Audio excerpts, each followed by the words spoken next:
Hello and welcome back to a brand new episode of the Pick a Side podcast.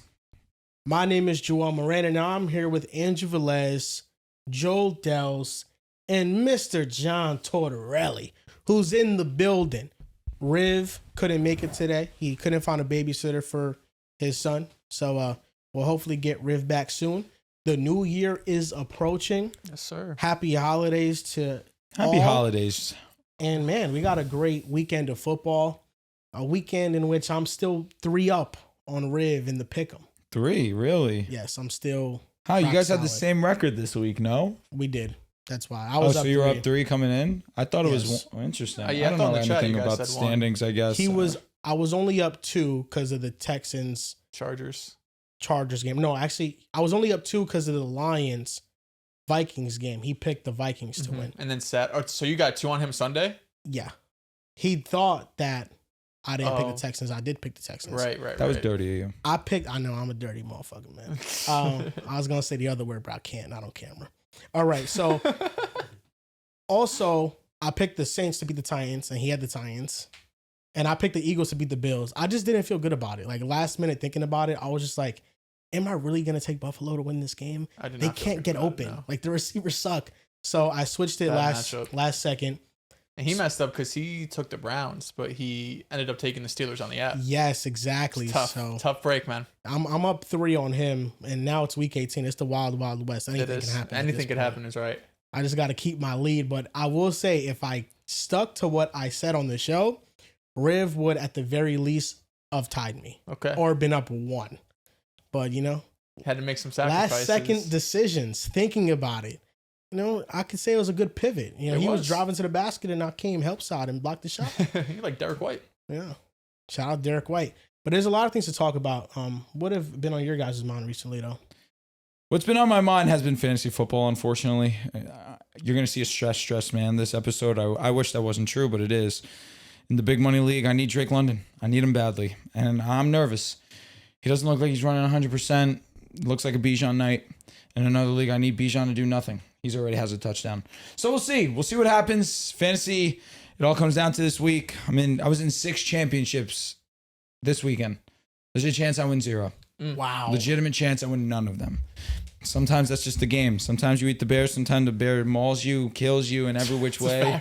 It is what it is. But all we can do, hope for the best. It's in their hands. I can't do anything else now. But it was a good weekend of football. I can't say it wasn't. Saw some really great things. I have a newfound love for Luther Burden. I will be a fan of his for the rest of his career. He left his heart and soul out there. Incredible game to watch. Hope he gets well soon. Has a hamstring injury, but apparently he should be good to go. Nevertheless, great week. Merry Christmas to everybody. I enjoyed the football this weekend because I got to chill. Broncos played on Thursday. We won. We had the live that night. I was chilling.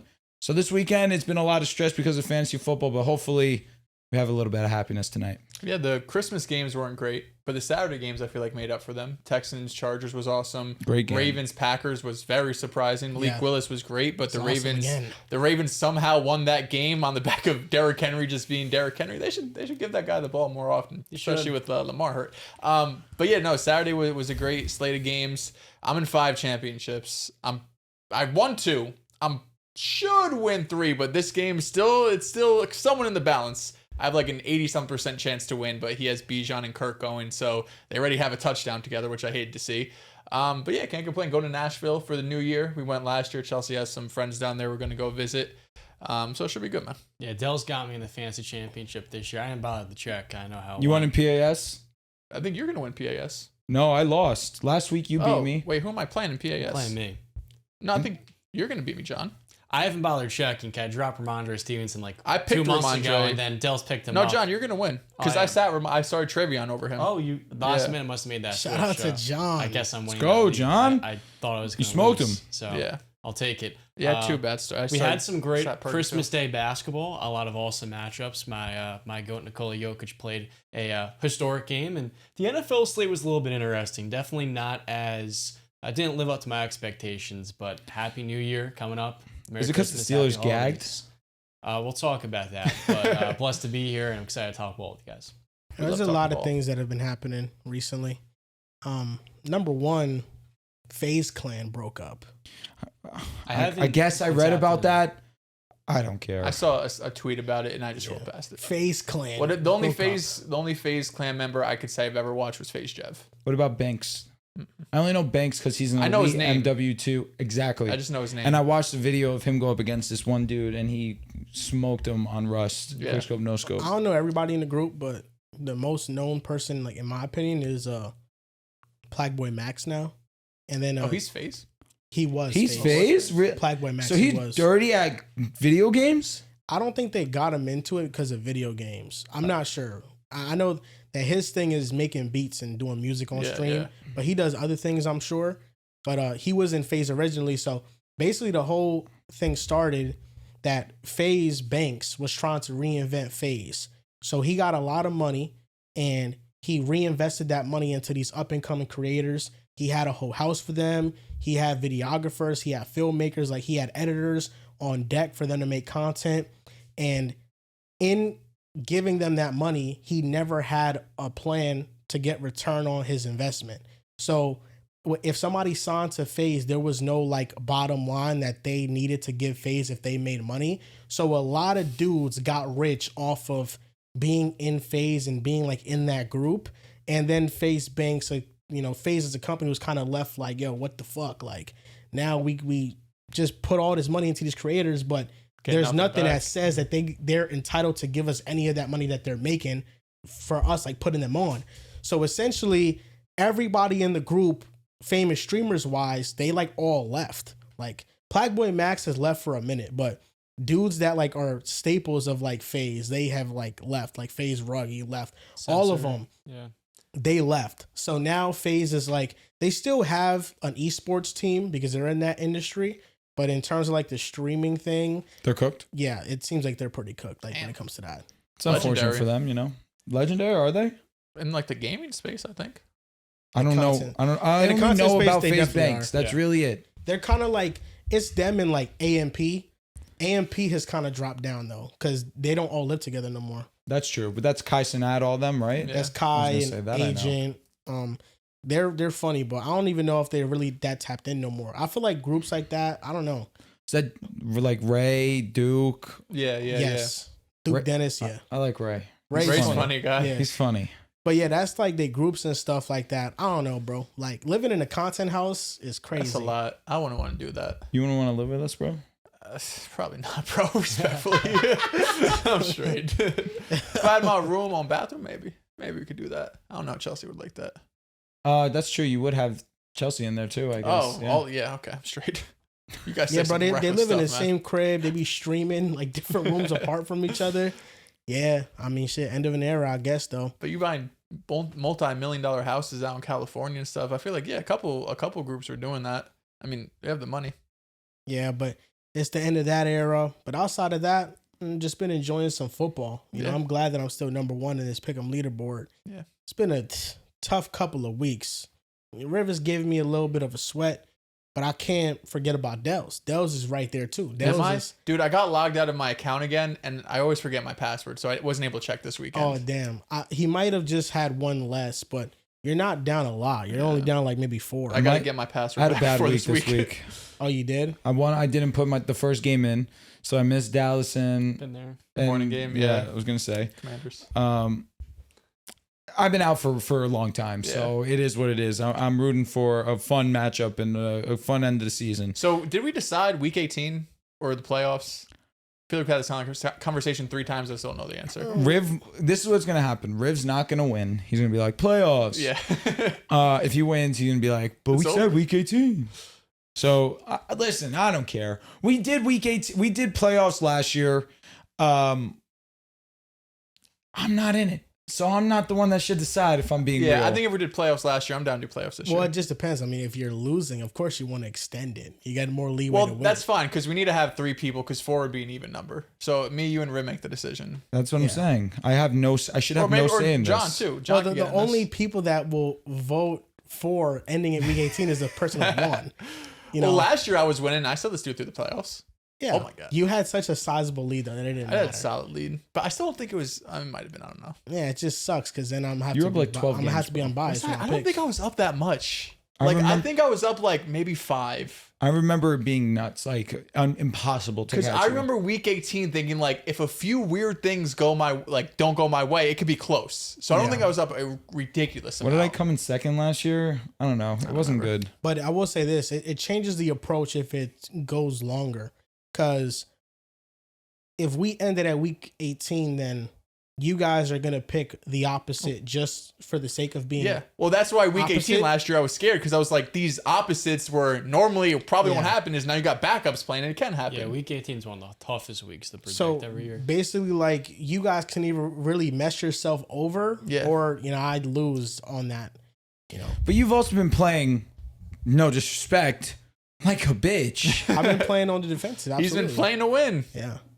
It's the 11th round. He's up right now. He's playing it cool. Yeah, I'm Playing just defense. throwing jabs. I don't need to throw a haymaker. I Yeah. don't need to knock you out right now. Let me see how many games are expected to be close this weekend because the Bills are expected to play all their backups and they're still touchdown favorites against the Jets. Anyway, well, Panthers Bucks, that's gonna be a toss up. Seahawks Niners will be a toss up. True. Jags Titans will be easy, I think. Texans Colts will be easy. Cowboys Giants potential toss up. Who knows who's playing on Dallas? Cowboys. Probably Dallas, They're but probably gonna play everybody. yeah. Bengals Browns. We know Burrow's playing, so that should be easy. Packers Vikings. Mm-hmm. Probably Vikings. If Yeah, because the don't play Packers aren't going to play starters. love. They're 7-point underdogs. Jets, Bills, even with the backups, probably the Bills. Dolphins, Pats. Pats are going to be playing everyone. Chargers, Broncos, Broncos playing everyone. Eagles, Commanders. Eagles going to play their guys. Chiefs, Raiders, but the Raiders suck. So I think there's only like a couple real toss-ups. Like there's maybe 3 or 4 toss-ups. So as long as you go 50-50. Ironically, all the games that actually have like this decides the division, those are the toughest ones. Yeah. Bucks, Panthers, and Steelers, Ravens. We should just end at week 18 and just call it. I bet you would like that. That's good. We don't need to prolong it. Nah, let's prolong it, man. Well, I'm a We demon kind in of have playoffs. prolonged it every single year. I don't know what Riv was on about. Like we've stopped. He lied. It's been every year. Have you seen people say that? I don't know how you'd figure it out, but fantasy football championship shouldn't be week 17 because it's like so like once you get to week 17, 18 for a lot of teams, it's like pointless. You're not playing for anything, and guy like Brock Bowers goes on IR. But I don't know how you fix that. I mean, the way you fix it is you Most do points. 13, 14, 15. Oh, and end at week 15. Excuse me. 14, 15, 16. Just But a that's week still earlier. dicey It because is, there's yeah. buys in week 14. Yeah, it's no Week easy way. 17 is perfect for the championship.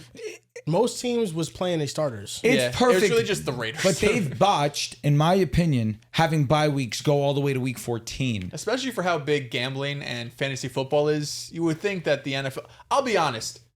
I would guess 80% of people watching this game, if you're not a Rams or Falcons fan, you're watching this game because it's the fantasy football championship. I'm going to be honest. No one else is watching this. I'm locked in on our podcast because this is my job. I've watched this game more than I've listened to you guys, though. It's just the truth. This shit means something to me. Yeah. I wish it didn't. I mean, you got a chance of being the opposite of Jordan and going 0-6 in your championships. It's true. Opposite of Jordan. It's true. I mean, That'd be sometimes I mean, to Just make can't draw it 6 up. and to lose all of them, that would be tragic. it would hurt. That's insane. It'd be That's statistically insane. impressive. I'll tell you what Just a got lot of things all going right, on. Let's air out some grievances. This will help me out. This, 'cause I need a vent session.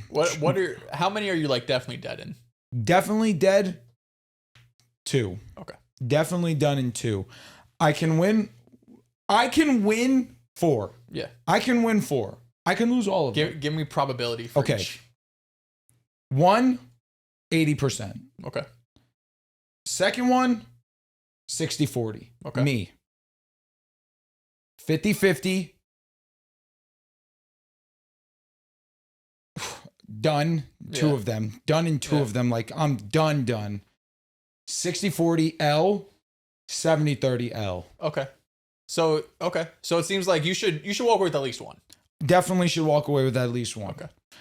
I want more than any the one that I am 60-40. Okay. And that is Drake London. And I really, really, really hope he does it. But he looks so slow. I mean, he choked last He week, lo- so. I mean, last He's week just I hurt. knew. I knew, but I shouldn't have done it. But I had the feeling. Though that PCL, bro. I know, man. It's the same I shit that know. kept Ricky Pearsall out for a minute. I think Kyle Pitts was dealing with remember the offseason surgery he had when he tore his ACL? I think he entered his PCL too, and he wasn't the same the year after. It's one of those injuries that even when you come back, I feel like it takes some time to get going. Maybe this is on the same topic of the wide receivers. You can go first because I'm going a different direction. All right, I appreciate that, bro, because maybe some fans can relate to what I'm about to say because I need to get this off my chest. Fantasy football does a lot in terms of making me love players, making me hate players. It's very obvious if you know me. If you know who I am, if you listen to the show, I'm sure you've picked up on it by now as well. A lot of my agendas are fantasy football based. Luther Burden, that is a brother. I love, yeah. That is a right brother. There with you, man. I love him. Christian McCaffrey. I will die for this man. The Niner, not even the jersey, just the Niners shirt. Niners shirt. I have McCaffrey on the back. He's a legend. Okay. It's like a Jordan Love. Jordan Love. You've had a very up and down relationship with Jordan Love this season. Really, throughout his career, you've had a very up and down relationship with him. What kills me is he was primed to 100% do it.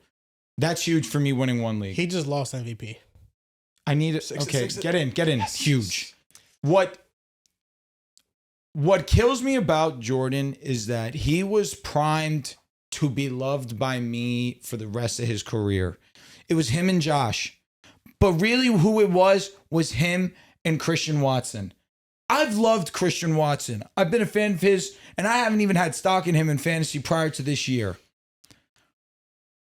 When Love gets the concussion and we play 2-week playoffs, and he misses not just the entirety of this week, but goes out for basically 3 quarters in last week, I lose this championship solely because of him. Because he had a concussion. I'm going to lose by single digits, most likely. Yeah.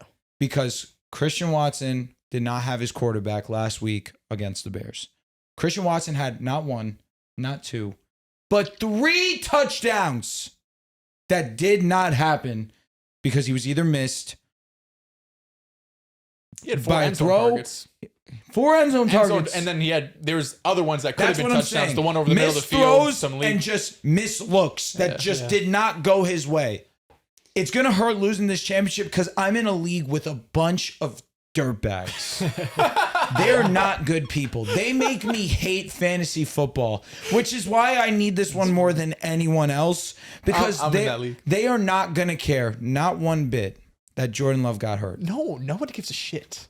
This will be 4 years in a row. I have either lost in the semifinals or the championship.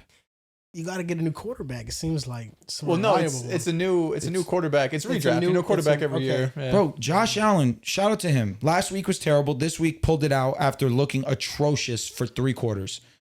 Jordan was money.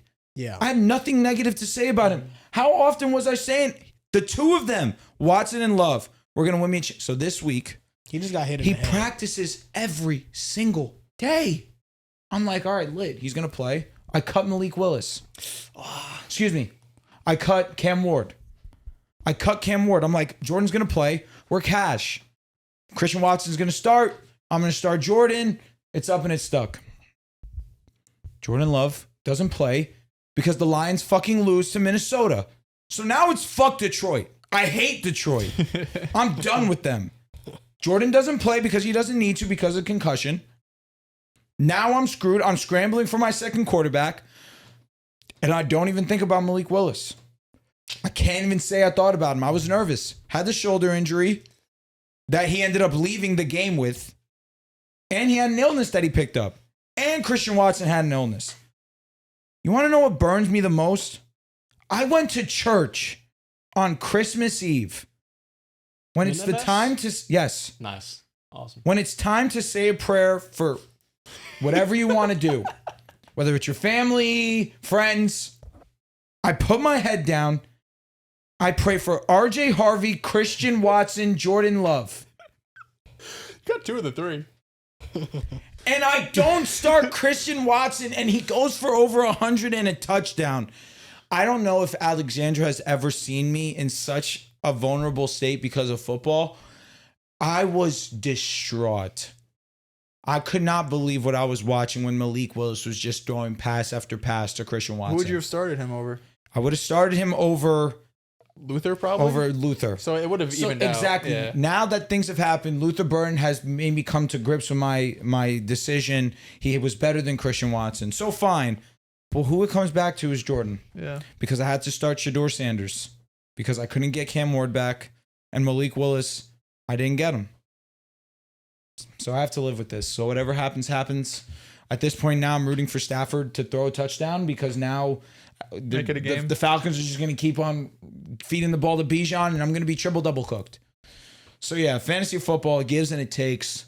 It burns when you lose in ways like that because you do everything you can to put the best team forward, and then one hit, it could just change everything. Fantasy is the regular season is skill. The regular season is skill, especially for these leagues that we do 2-week playoffs to try to make it a little bit more skill based. But for weeks 0 to 14, I think it's skill depending on if you make the playoffs. Once you get to the playoffs and championship, like if you went against Kyle Pitts or you went against Puka last week, like it doesn't matter if you know ball or if you don't know ball. The guy Drew's going up against, shout out to him. He's learned a lot in terms of football since when we started. He probably knows the least amount of football of everybody. Last 4 years, I've lost to all the dipshits that have won the league. That's what it's killing me. It's burning me inside. I've gone to the semis or finals 4 years in a row. No disrespect, Al. You know I love you. I'm getting fucking fisted. But it's just that's just football. Like it's gambling. It's football. It's gambling. You got to get lucky. But then you hear the shit in my other league, the league that I've been in for 15 plus years. That league's my bitch. I run that league. In the last 5 years, I've been to the championship 4 times. I run that league. I could win tonight. I'm actually going up against our producer, Tyler, right now. He has Bijan, Puka, Kyle Pitts. I was up 41 coming in. A miracle of God, I'm even in that game. I get so fucking fortunate in that league. In this league, with some of the worst people I know. Just all of our best friends. I just can't pull it together. And it burns me inside. And again, all I can say is it's not over. I still have a shot. Yeah. I can win. 2.5 quarters. I can win. This would definitely... Okay, great catch. Oh! He was down. I thought he just punched it out. He might have got tackled, though. At the very least, though, you're probably going to win some. Yeah, I'm not going 0-6. I'm not going to go 0-6. I'm definitely rooting against Puka and Stafford. One league, I have Puka and Stafford, but that's a league I'm done. I've actually been to the championship in 4 straight years in that league. So it is what it is, you know. You win some, you lose some. But again, I need Drake London. I can't say it enough. I need you, Drake. I love you. Let's proceed with the show. Have you guys seen he's the tragic downfall of the 2024 NFL wide receiver class? Yes. It's pretty catastrophic. Rome Odunze, he just hurt, but he was playing really well. Marvin Harrison Jr., I mean, what the hell? Injuries. He'll be back next year. I still believe. I'll be honest. I'm buying stock in everybody. I'm not ready to give up. Good cook. I'm not ready to give up. Lad McConkey's going to be back next year when the offensive line's good. I do firmly believe that. Keon Coleman, no. Yeah. No, thank you. Brian Thomas, Roma Dunze, Lad. You're still in on Brian? I'm still in on Brian. I don't know. I'm still in on him. I don't know. As what you thought he would be after his rookie year, the volume that he got, he's not going to get that same volume in Jacksonville. It feels like a chance he could be traded, which sounds crazy. But, I mean, we talked about this previously, but you signed, good God. What's the flag? You signed Jacoby Myers to the extension. You draft Travis Hunter, number 2 overall. Parker Washington's making an impact. I don't think they will because you just used a first-round pick on him, and he had an amazing rookie year. And then this year he was banged up, and it felt like mentally he had some issues. I'm not ready to give him Brian Thomas. Will he be a top 10 receiver like I had him coming into the year? Probably not, but I still see him as a potential X wide receiver 1 for a team. I also think where your head's at is he's not going to have the top 3, top 4 round stock that he had coming into this year. For fantasy, you're saying. So if you get him in rounds 9 or 10, I'll take a flyer on him too. Yeah. I think he's just too talented. I think he's too talented to just be kind of like this whatever guy. Yeah, I just feel like he was playing in a role that was susceptible to hits, and he didn't want to take hits. Yeah. That's it. But I think him playing on the outside is going to be the best for him moving forward.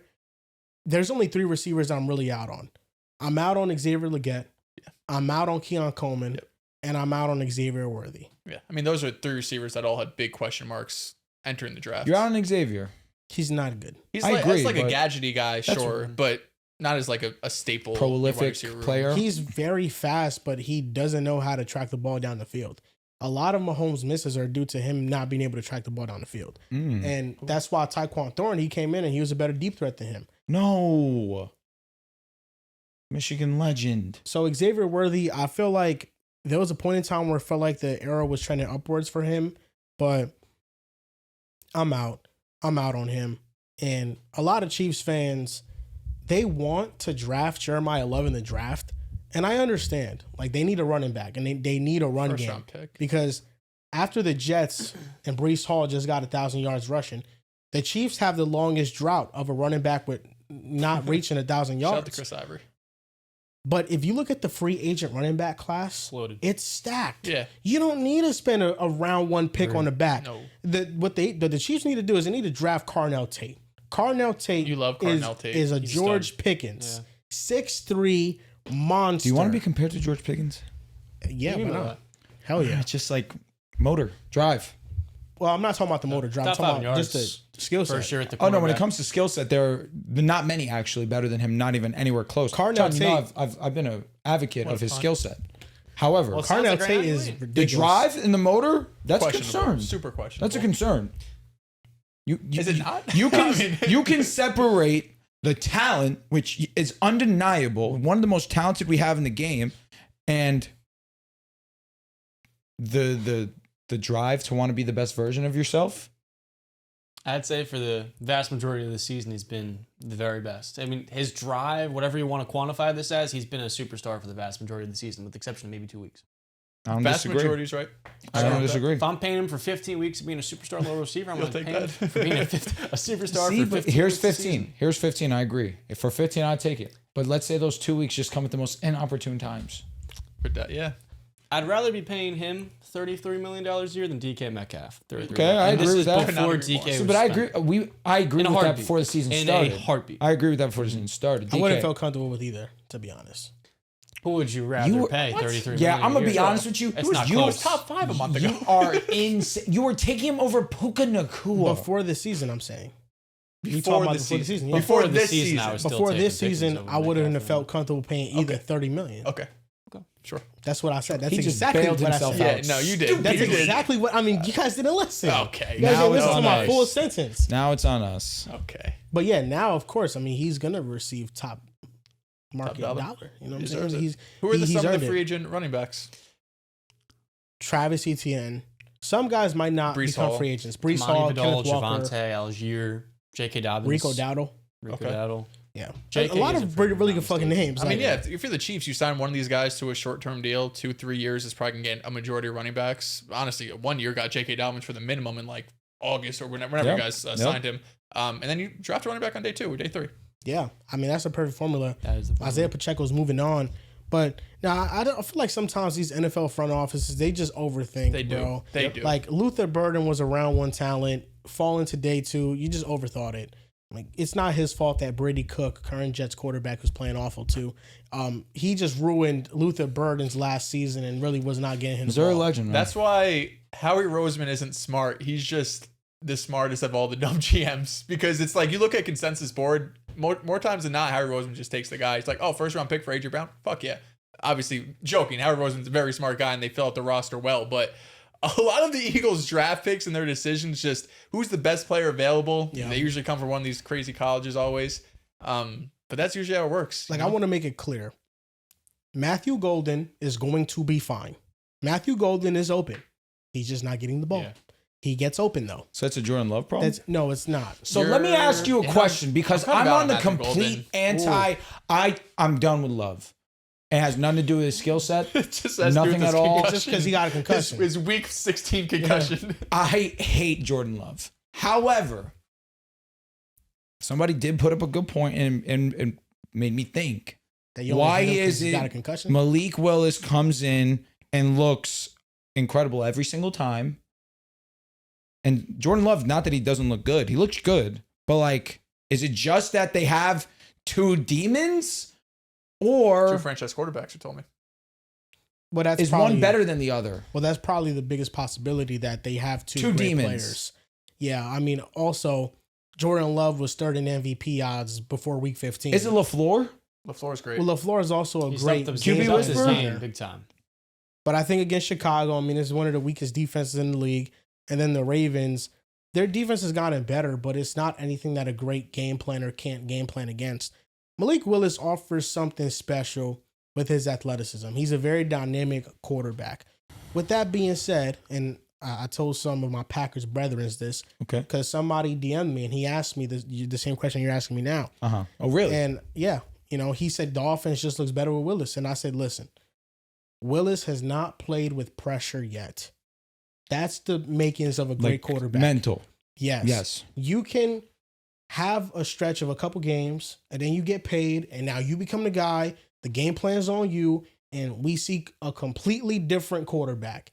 The makings of a great quarterback is being able to maintain that production through seasons after everybody knows what you're good at and what you're bad at. Jordan Love has done that. Malik Willis, this is just 2 games. I'm not saying it's not possible that he can't go somewhere and perform at a high level, but I think it's a very tall task and a big gamble if you are just going to take these 2 games and say, this is who we're riding with moving forward. That's why I don't think there's a quarterback controversy. No. And Malik Willis, he's been awesome. Like, I don't have nothing negative to say about Malik Willis. I think Malik Willis is awesome. Mm-hmm. And I think more so that speaks to Tennessee being impatient with the quarterback development. And I feel like Will Levis suffered from the same thing. Yeah. Because I was high on Will Levis. He had a great debut. Very high. Brian, yes, I like Will Levis a lot. And I think Marcus Will Levis Mariota can has change debut. his career around too. But Tennessee was just not a good environment with Brian Was that Callahan. against He was Pittsburgh, Green awful. Bay? Who was that against? Well, Levis. Tennessee's. Was it San Fran Levis or am was I against drunk? the Cardinals, or the Texans. His 4-touchdown game. Mariota. I don't Texans remember. sounds right. He had some primetime game where he played great too. His much like Levis, they both threw 4 touchdowns. Their first Yeah. ever NFL start or first ever NFL game. Yeah, I mean Malik Willis it's going to be fascinating this I remember offseason. him throwing to DeAndre Hopkins on one of the touchdowns, but I don't know. I remember who it was past to against. Treylon Burks. That's why. Yeah, but no, listen, I think, the offense looks like it doesn't drop off because it hasn't. I mean, Malik Willis has been perfect, bro. He's been perfect. What he gives you with his legs too, which is something that Jordan's not Atlanta. going to do. Yeah, no, it's a different yeah. it's a different way he gets things done. But I think they're both awesome, and I think Malik Willis could start I think on it was this a Pittsburgh third game of I'm thinking the teams in the NFL. Yeah, Thursday night facts. Third's a decent amount of them. Well, I think he starts on 10 like pretty easily. I would say we're rushing after just this 3 to 4 game sample, but he has played Yo, wonderful. Matt Flynn straight up got 70 M's off one game. And then Yeah, Russell they Wilson got was the benched. starter week They were one. not even Just benched, saying never anything started. is Yeah. possible. in Like the right NFL. now, the Jets, Dolphins, easy. Malik Willis was starting those Yeah. teams. The Browns, easy. Yeah. He was starting those teams. The AFC South, no team. Shador, Colts. Shador, Because Let's give him a Jones chance. isn't even ready week I'll one. take Malik. let's give Shador a chance. He's got nothing. He straight has nothing. He made one of the worst decisions I Harold saw in the Fann's week. been awesome. And he got hurt in that Harold game, Fannin but he's got been really hurt, good. and the offense died. And Yeah. Harold Fannin bailed him out on a horrendous throw on the one. It touchdown. wasn't the greatest throw. I also thought it was dog shit defense. It was horrendous Well, defense. These Oh, my bad. names AFC South Colts. Yeah. right Daniel now, Jones? No, yeah, with no He's Daniel not Jones. He's gonna coming play off week an one, most Achilles. likely. I think what you're saying is Malik Willis more interesting than these options right now? Because that's a fact. You know what I mean? Yeah, Like, yeah. I saw your list, bro. You had the Raiders- Broncos on that list. Well, that was just to spark some controversy. They can't all be yeses. what That was an what easy was it? no. No. Oh, you're saying the short form? Yeah. Oh, no, I'm yeah, just, no. I just I thought you had a tweet or want to see something. if we caught him. No, I didn't have a tweet about it. I had a tweet about Just wanna the see if we teams caught 'em. for real, but the Broncos were not on there. All right, bro. that'd Just be make sure. ridiculous. The Raiders 5. Oh, yeah. So your bullet, he's our franchise guy. Bo? Yeah. Oh, for Malik fucking No, Willis. but is he our franchise guy? Yes or no?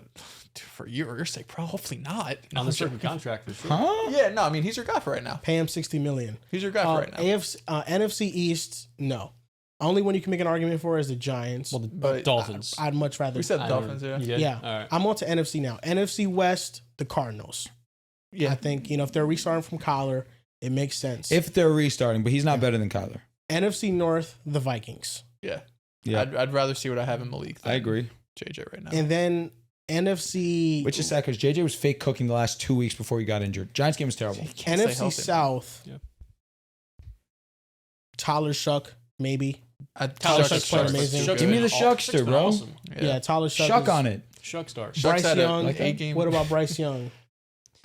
That's one where I feel like Malik Willis is maybe more I mean, if you're ready to interesting. say Malik Willis is over Jordan Love, then he should easily start. Well, who on the- said on the that? Panthers. I don't think any. Who said that? I'm just saying, like, Who said that? people have insinuated that, but if that is the case, then we shouldn't Listen, even think about the Panthers. I'm not a Bryce Young guy, so I don't think that's crazy at all. Bro, you're an AR guy. Yeah. Like, come on. So what? I'm sorry. There was no No, reason. no, I'm gonna that's be good honest, with bro. anything. If this is what I'll say to the Jordan Love, Malik Willis stuff. Yo, what is Matthew Stafford doing? I think this is PI, sadly. At the end of the day, if people think that Malik Willis is better than Jordan Love, you can hold that opinion, but you also have to hold the opinion that he could start on 50% of teams in the NFL. Because if you think he is just as good, More than 50%. If it's better than Jordan Love, Yeah. it's 70% of the if league. you think Oh, that without he a is doubt. just Yeah. as good What are you or doing? or better than Jordan Love, he could start on almost any team in the league right Yeah. now. Yo, athleticness will really fuck up a person's perception. He's got on a good quarterback. arm. He's been But accurate. he is completing incredible 83% of his evading passes. Yeah, it's Yeah, a shame he he's just been- didn't hit that one to Christian Watson because shit, I think I'd be. They're calling this saying OPI. Yeah, no, I love it. I love it. I think Matthew Malik Stafford Willis is losing MVP tonight. I'll May. be honest with you. Drake. I'll be devastated for Matthew, but tonight I need him to sell. I need him to sell. That's what my dad says actually about fantasy football. He says straight up he will never give his doesn't heart play, right? and soul to fantasy football because he does not like how at times you will have to root against your guys. Oh, he doesn't have root against anybody ever? He doesn't like to is what he's Oh, is okay. what he's saying. He will though. No. For his Dolphins. So that's what for the Dolphins. Yeah, Okay. he'll root for whoever the Dolphins. Yeah. Like the Dolphins, yes, but he'll root against whoever the Dolphins are playing, of course. Yeah. But he's saying in those situations, Wow. Bijan Haskell. Wow. Oh my God. We did not need that. Wow. may have just lost. Tyler's going crazy. Wow. I did not need that. Not even one bit. Yo, actually. you know that Logan is playing Isaac in the championship in the I don't think we have podcast league. bonuses He has in this league, Bijan or though. no? He has 93 Bijan, yeah. yards to the crib. I fear I just lost, guys. I fear I just a good run. lost. That was the 70-30 league. That was the one where I thought that I was genuinely cooked. I am currently up 4 points. Bijan now has 34.8. I'm gonna be honest, bro. I've just learned this year in fantasy. Just get the running back. Just get the running back. There running are backs leagues. are reality. No, they're insane. They're cheese. The reality find- is, every year it's one position or the other. It might be the running back, it might be the receiver, and then the next year you think it's going to be the same thing, and then it's never the same thing. Mr. Dell's fucking on my vibe, man. Fucking on my game plan for next year. There are But so I many do that running every backs year. this year that are in great situations like Javonte, Trevor, and J.K. Dobbins, where everyone had low expectations, but the opportunity was there, and those are the guys that became league winners. But I think back to that Malik Willis point, there's Bijan, been he's such a fucking stud. he's shown all the flashes. He's been Houdini under pressure, being able to extend plays, and the running ability is awesome. But I would say we're at a point where he's undeniably an elite backup. He's Bijan? showing that. Or sorry, I'm talking who- about Malik Willis. My bad. Algier is also an elite Yeah, backup back. Don't get me wrong there.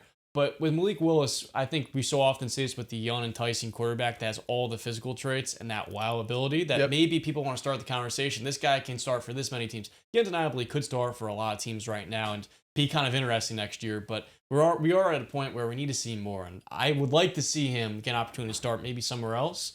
But maybe this offseason he takes one more year in Green Bay as a backup learning Which in this isn't a bad Packers thing. system, and that can benefit quarterbacks. You know, growth is not always linear with them. I would say that him playing with Matt LaFleur, it's elevating him. I think he's been so excellent with the accuracy, being able to, for the most part, make the right reads.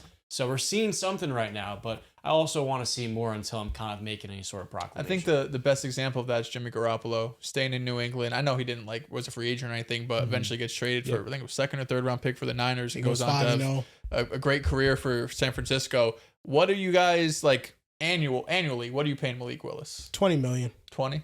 That's the Justin Fields contract. Basically. Exactly. You know, $20 million. That 2 years. If you want to invest in him, 2 years, $40 million. That's a solid contract for him. And it's something that you could get out as a team. Like if it doesn't work year one, you could cut him. It's like, all right, we have to eat whatever 15 million, whatever. Yeah, but I think he's worth a risk for some of these teams as sure. long as he lands in the right situation. But that's what also scares me is that obviously like the Packers, I won't say are a perfect situation, but with LaFleur there, that's a great situation to be in. Just obviously developmental wise, and then play calling wise, he's one of the best play callers in the NFL. But clearly, Malik Willis, he he believes in himself a lot. But he's got to the he's point got that skill. he doesn't think that the Packers have helped his development at all. He said that? He insinuated it. I don't want to put words in his mouth, but what he did say Kind of crazy is thing to say. somebody asked him, how do you feel like you have improved here in Green Bay? That's kind of what the question was. And he said, I just feel like I never got an opportunity. That's what he said. He is right about That that. he said that I felt like, you know, in Tennessee, I just really never got an opportunity to really showcase what I could do. Yeah, that's so fair. he's kind of felt like this entire time he's been able to do this. He's just never had the opportunity to. Have you guys seen those tweets of like a different timeline? This is the Tennessee Titans, and it's Mike Vrabel, Malik Willis, AJ Brown, and Derrick Henry. Shit, that would have been fun. It would have been fun. Malik Willis had all the physical. I remember when we were scouting quarterbacks coming out of that class, and Kenny Pickett, Malik Willis, and was like, well, Kenny Pickett's probably more pro ready, but Malik Willis has the tools and the athleticism, and a 2-round difference between the two was crazy. Yeah. But like skill was never an issue. Like talent was never an issue with him. You know, physical attributes was never an issue with him. Listen, 90% of quarterbacking is where do you go to? Who's your coach? What's your situation? You know what I mean? Like he goes to the Colts, he's money. Yeah, like he went to Tennessee. Like Tennessee's the #1 pick, and they're gonna have another top 3 would pick be an this year. excellent spot for Malik. So what would be your favorite spot for Malik Willis to go to? Minnesota. I agree with that. So you're done with JJ McCarthy. Oh, yeah, I mean, you're telling me who's the favorite spot? It's Minnesota. Should you be done with JJ? That's the issue with JJ is that he's had so many injuries. It's been hard for him to develop and progress on a week in, week out basis. It's almost Kenny Pickett-esque in that manner. But I would say Indianapolis and Minnesota are the top 3 spots. Good too, yeah. And as a Steelers fan, I would like to see him go there. But at the same time, I feel like we would be one of those teams that could jeopardize his progression. Yeah, I want to go to a place that has a good head coach, offensive mind, play caller. You got weapons. Yeah, Steichen, KOC. A team that I think that he could have success on also would be the Raiders, believe it or not. With Brock Bowers, him and Genty. No offensive line, but as an athletic guy that he is, he can get outside the pocket and make things happen. The running back tandem between him and, the rushing tandem that they would have between him and Genty would be intriguing. But I do think Minnesota would be the best spot ideally. You get a lot in your favor in terms of weapons, play calling. Maybe you could have a better running back, I guess, because Aaron Jones is getting up there, but he's still a great safety blanket. Always can find one for agency or the draft. That's We didn't true. even mention Kenneth Walker or Kenneth Gainwell are also for agency this offseason. Gainwell. Wow. Yeah, he's had a hell of a year. He's been awesome this year. Yeah, check down Bring him Charlie to Aaron KC, Rodgers. man. He did have that long touchdown against the Lions. Respect. No, but I was gonna say about Matthew Golden is I think Matthew Golden, he's gonna be all right, but like their production profiles out of college, Luther Burden and Matthew Golden. Luther Burden was clearly more productive in college, for sure. You know, and I think that the Packers could have like drafted him in the second round and then used the first round pick for a corner or another defensive lineman. Like there are just holes right now on the Packers squad that we're going to talk about it later because today's episode is going to be about AFC and NFC teams' biggest weaknesses. How much time are we? 45 minutes. 40. Wow. We spoke a lot. It was about fantasy, to be honest, which is a lot of me coping. We're just yapping. Okay. It's fine. All right. First topic. We're just going to lay down the playoff scenario chances so everybody that's watching knows what to look out for week 18. AFC's #1 seed. The Broncos win in week 18. They get it. And the Chargers are sending Justin Herbert, most of their guys, so Boing! they will be heavy favorites. The Patriots get it if they win and the Broncos lose. The Jaguars get it with a win and a Broncos and Patriots loss. So right now it's looking like Denver is a front runner to win that. Love it. AFC East and AFC West have already been clinched by the Patriots and the Broncos. The AFC North is a win for the division game, week 18.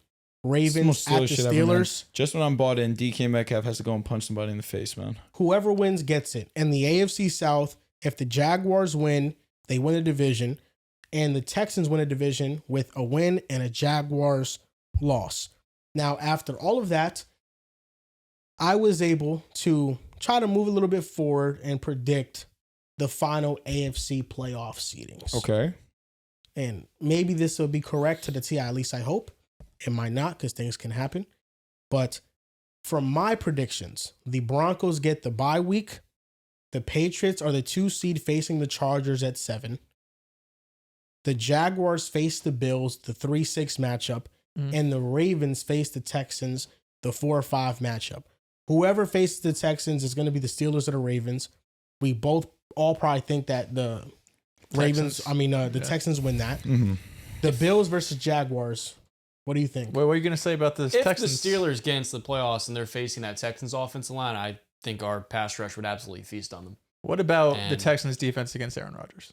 Oh, undeniably. I mean, the Steelers' offense this year has always been Wow. a massive question, but I would say that we match up very well against the Texans because their biggest weakness, it's going to play straight into our hand and what we do best. Dude, I don't know if you guys would get past midfield more than twice.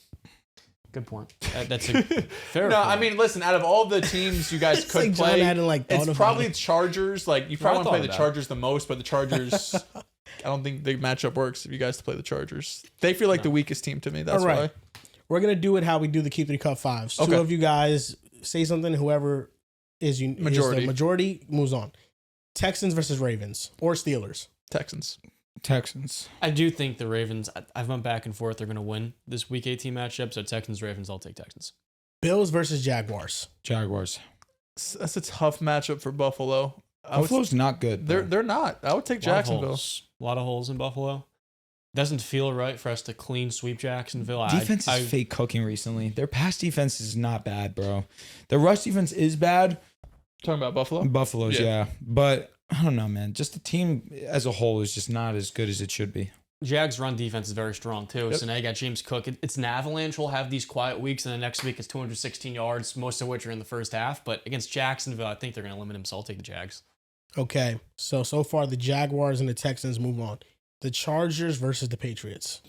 Taking the Patriots. I'm taking the Patriots, too. This is a good matchup for the Chargers, though. It is. Because they're going up a team that doesn't have a pass rush, or at least a legit pass rush Yeah. that you're worried about. Like, oh my God, we got to have extra protection. They could send 4 guys. Like, the Patriots defense, especially that pass rush, is very vulnerable.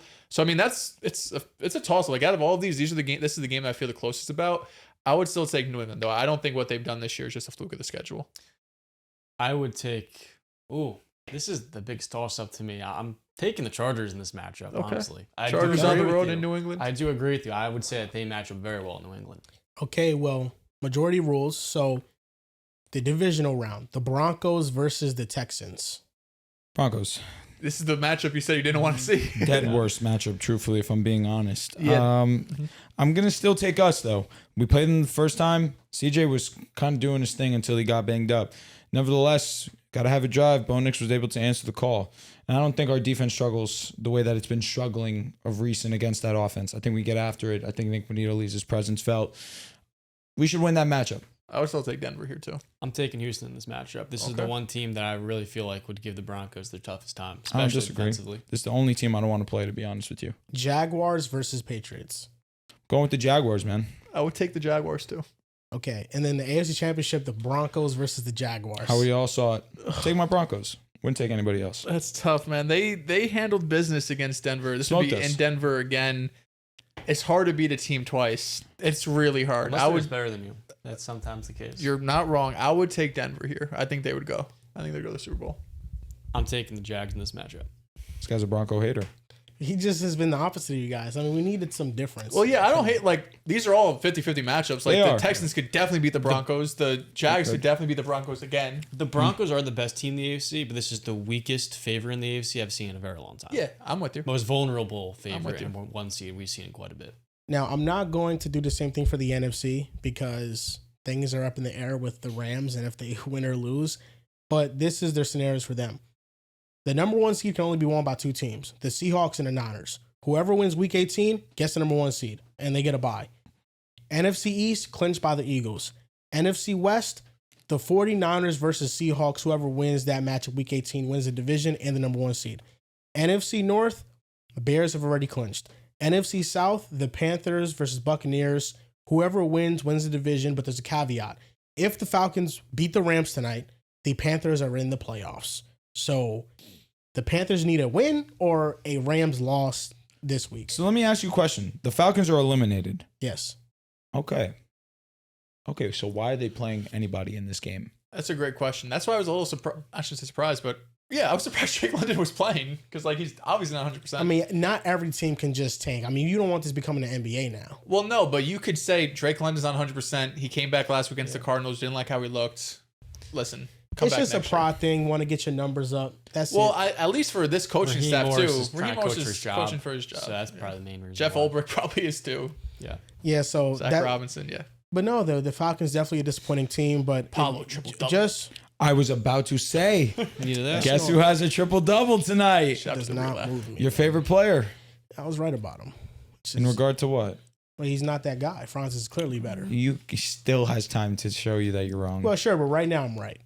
Right now, you are right. Right now I'm right. I'm in the lead. 25% to the season, I'll give it to you. Shout out to Polymarket. Right now, I would be able to What do you put on Poly? take my money out. What's the They bet? should have Excuse that. me. They What's should the have who's what's the better, percentage? Franz versus Paulo. What is I the don't know, for category? I real. should say. Oh, okay. Yeah, no, there is no category. But Can if you there make your was- own or no? I That'd think be you cool. can. Yeah, you can. People like could vote on who's the better player. Very cool. And for those watching, just real quickly, if you go to Polymarket, you can use our code PICKASIDE and you will have the access code Yeah. to enter the application. Yeah, it says you're on a waiting list. If you got our code, you could use the mobile app. Exactly. No more. We're like the Six Flags Fast Pass. Facts. You use our code, you Fast skip Pass the was line. elite back in the day. We didn't get it every time we went, but every once in a while, Mom would be like, "All right, we could pay up for it." They had two different Fast Passes. Sorry, I'm backtracking. They had one that was basically like the same amount of time in line, so it was like an hour wait to an hour wait. But the other one like reduced it like 70%. That was they blessed. And the Rams, right now, they are the ones who can really shake up how the order is going to go in the NFC. But this is what I'm predicting, and a lot of this is predicated on them winning tonight. So I'll just switch it around. So the Seahawks in this scenario get the bye because I think they're winning week 18. The reason for that, the Niners defense is really, really bad. Round one matchup, the Packers versus the Bears. taking Chicago. I'm going Green Bay. Here we go, Drew. I do not hate it whatsoever. Jordan Love playing? Yes. I'm going to take Green Bay. Chicago fans show a lot of love, man. I'm here. Yo, shout out to Riv for saying what is exactly 100% fact. You said nothing about football. Not a thing. Not and a I thing. said that in the moment too. Sometimes it's not about football, man. Like you It's literally about said intangibles. nothing about his game. Talk about how good of a leader he is. Everyone was like, yo, he's spitting, cooking. yeah. He's talking. Whatever, man. They see it. Listen, this will be a fun game. I'm just going to take Green Bay. I'm going with the Packers too. The Rams versus the Eagles. I'm taking the Rams. Taking the Rams. This year, the Rams are finally going to get on top. That's a tough pull for Philly. On the road? Yeah. Shit, though. Hate to see And this could change. Because You know, Philly could go to the Super Bowl if they don't see the Rams. Eagles and the Bears could change. If the Eagles are going to play the Commanders this weekend, they probably are going to win that game. Let's just be honest. The Bears have a tougher matchup against the Lions, but two very different teams from when they saw each other at first. So if the Bears win, they will get the number 2 seed in the NFC.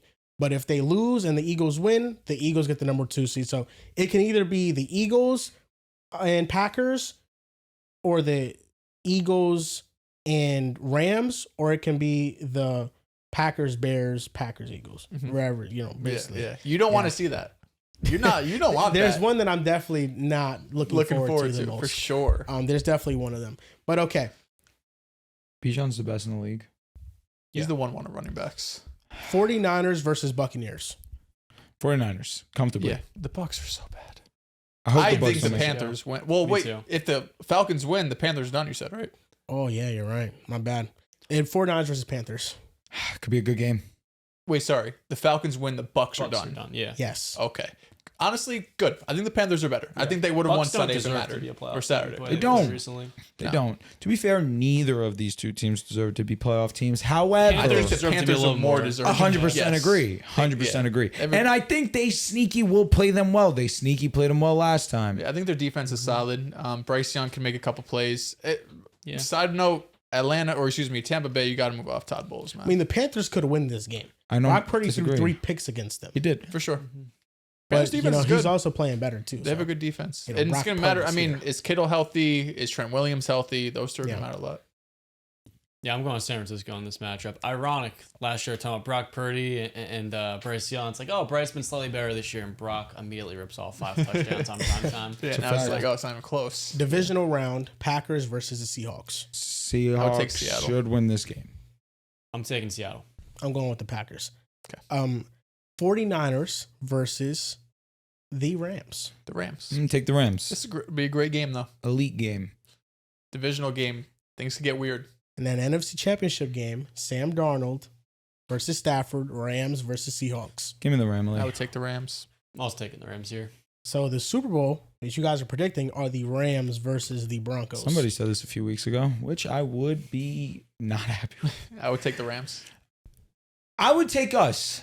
I would take Can you us. believe that? Is Your Tay hard playing? ones? Yeah. Tay's 100%? I think he'll be close to it. Assuming That's- health, yeah. That's like 6 weeks from Well, now. he should play in their first playoff game. Yeah. If Tay is at 100%, I definitely don't like our chances. However, Yeah, Riley Moss got to cover that. no. I actually think we take our chances, put PS2 on Tay, double team. and double team Puka. Well, yeah, Belichick way. Sertan's going to have to move a lot with Puka. Yeah. But Probably that's why just easier to I think it's guard smarter. Tay. Double team Puka, because he's going to be moving in the slot anyway, so it's going to be Jaquan's responsibility with the combination, God willing. I don't know if he's going to be in the playoffs. I think his season's over, Brandon Jones. That kills. Having Brandon Jones is horrendous for that matchup in particular. In the AFC, it'll hurt, but there's no true offense that should be having us shit our The pants. Jaguars. Fair. I agree.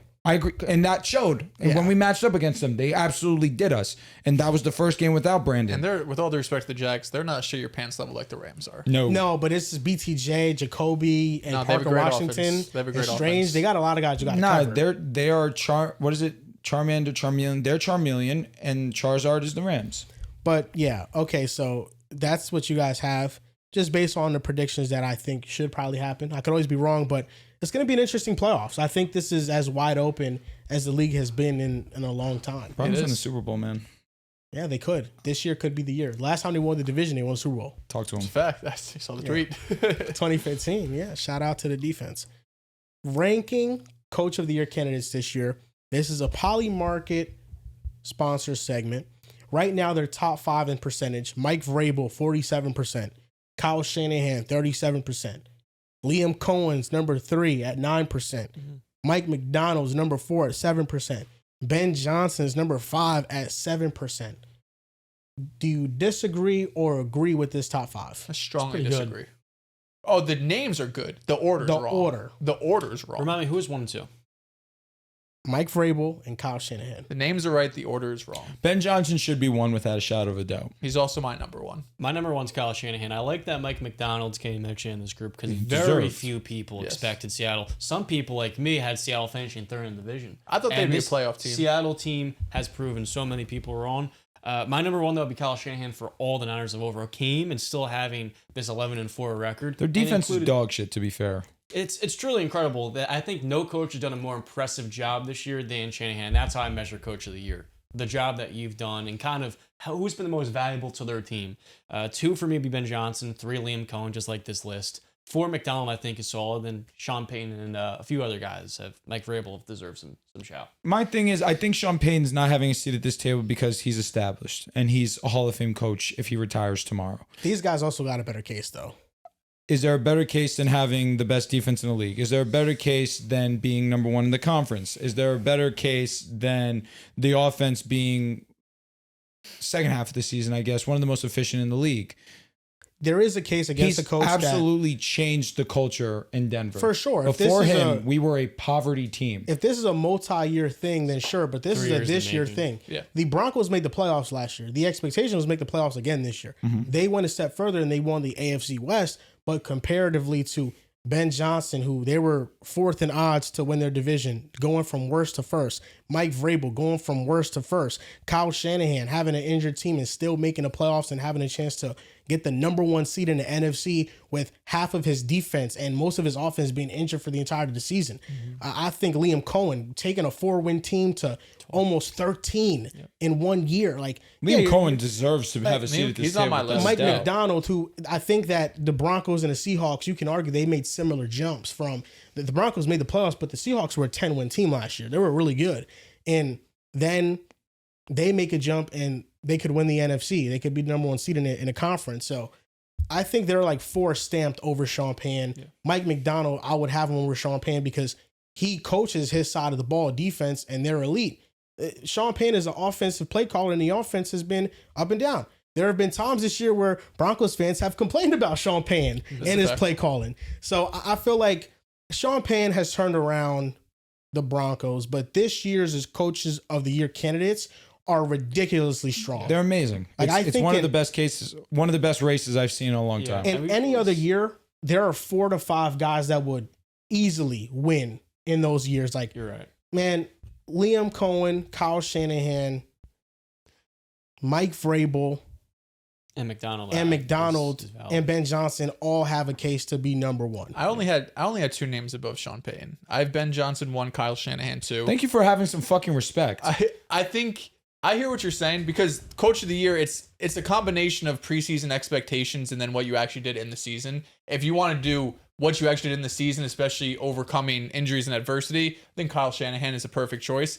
When it comes to preseason expectations, that's where I'd have Ben Johnson number 1. Because I remember having the conversation, late in August when we were doing predictions, like, do the Bears have any chance to make the playoffs? And I was like, I tried to nudge you guys into saying, and I was like, I love the Bears. I was like, I think the talent's there. I love Ben Johnson, Caleb, but look at the division. Like, we're expecting 3 playoff teams, and then at that time, Packers just got Micah. So it felt like an impossibility for them to make the playoffs, let alone win the division. So the fact that that was the expectation and you did win the division, and also your side of the ball, the offense, you snap your fingers. You're the best offensive line in the sport. You invested a lot, or one of the best offensive lines, and you're one of the best run games in the sport, right? So Ben Johnson made his mark early on. Shanahan would be 2 because of all the injuries you overcome, including quarterback. And I mean, basically all their best players got hurt. It's a perfect list, Els. 3 would be Sean Payton. I think Mike Vrabel, I had 4. Liam Cohen, I had 5. McDonald would be 6. All of them definitely have a seat at the table Liam here. Cohen? I would have Vrabel 4, Liam Cohen 5. I could hear either way. I was going to say, that's the only thing I would Vrabel's biggest knock is their schedule. Correct. Yes, it is their schedule. Yep. And you're knocking Kyle Shanahan a lot for that, too. He's number 2. Okay. He's number 2. That's why he's not number 1, though. No, I think he's not number 1 because Ben Johnson took a team that nobody thought could make the playoffs. I thought the Patriots would be an 8-9 win team. You thought it'd be a playoff team. A lot of people thought they would be playoff teams. They were a popular choice to be worst to first, although they had a chance to be the 1 seed. But New England, to me, I don't want to take anything away from Vrabel because what he did from a culture perspective, the toughness that this team plays with, it has Vrabel written all over it. But a lot of it's Drake May just becoming a superstar and Josh McDaniels having a hell of a season too.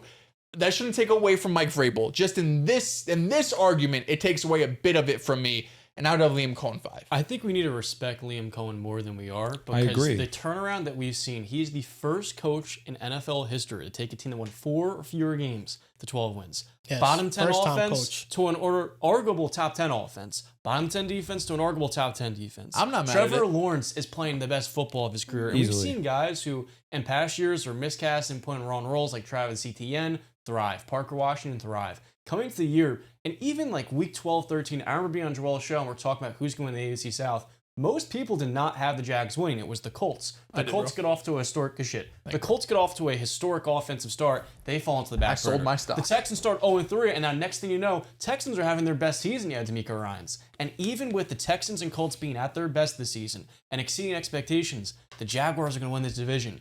I'm a little bit lower on Ben Johnson's case. While he's still quite clearly got an amazing case because the worst case scenario happened for the Vikings. And I think they have been one of, if not the most disappointing team in football. And at the Lions, they fall off pretty drastically too. So you look at the top 2 teams in that division taking such a strong step back.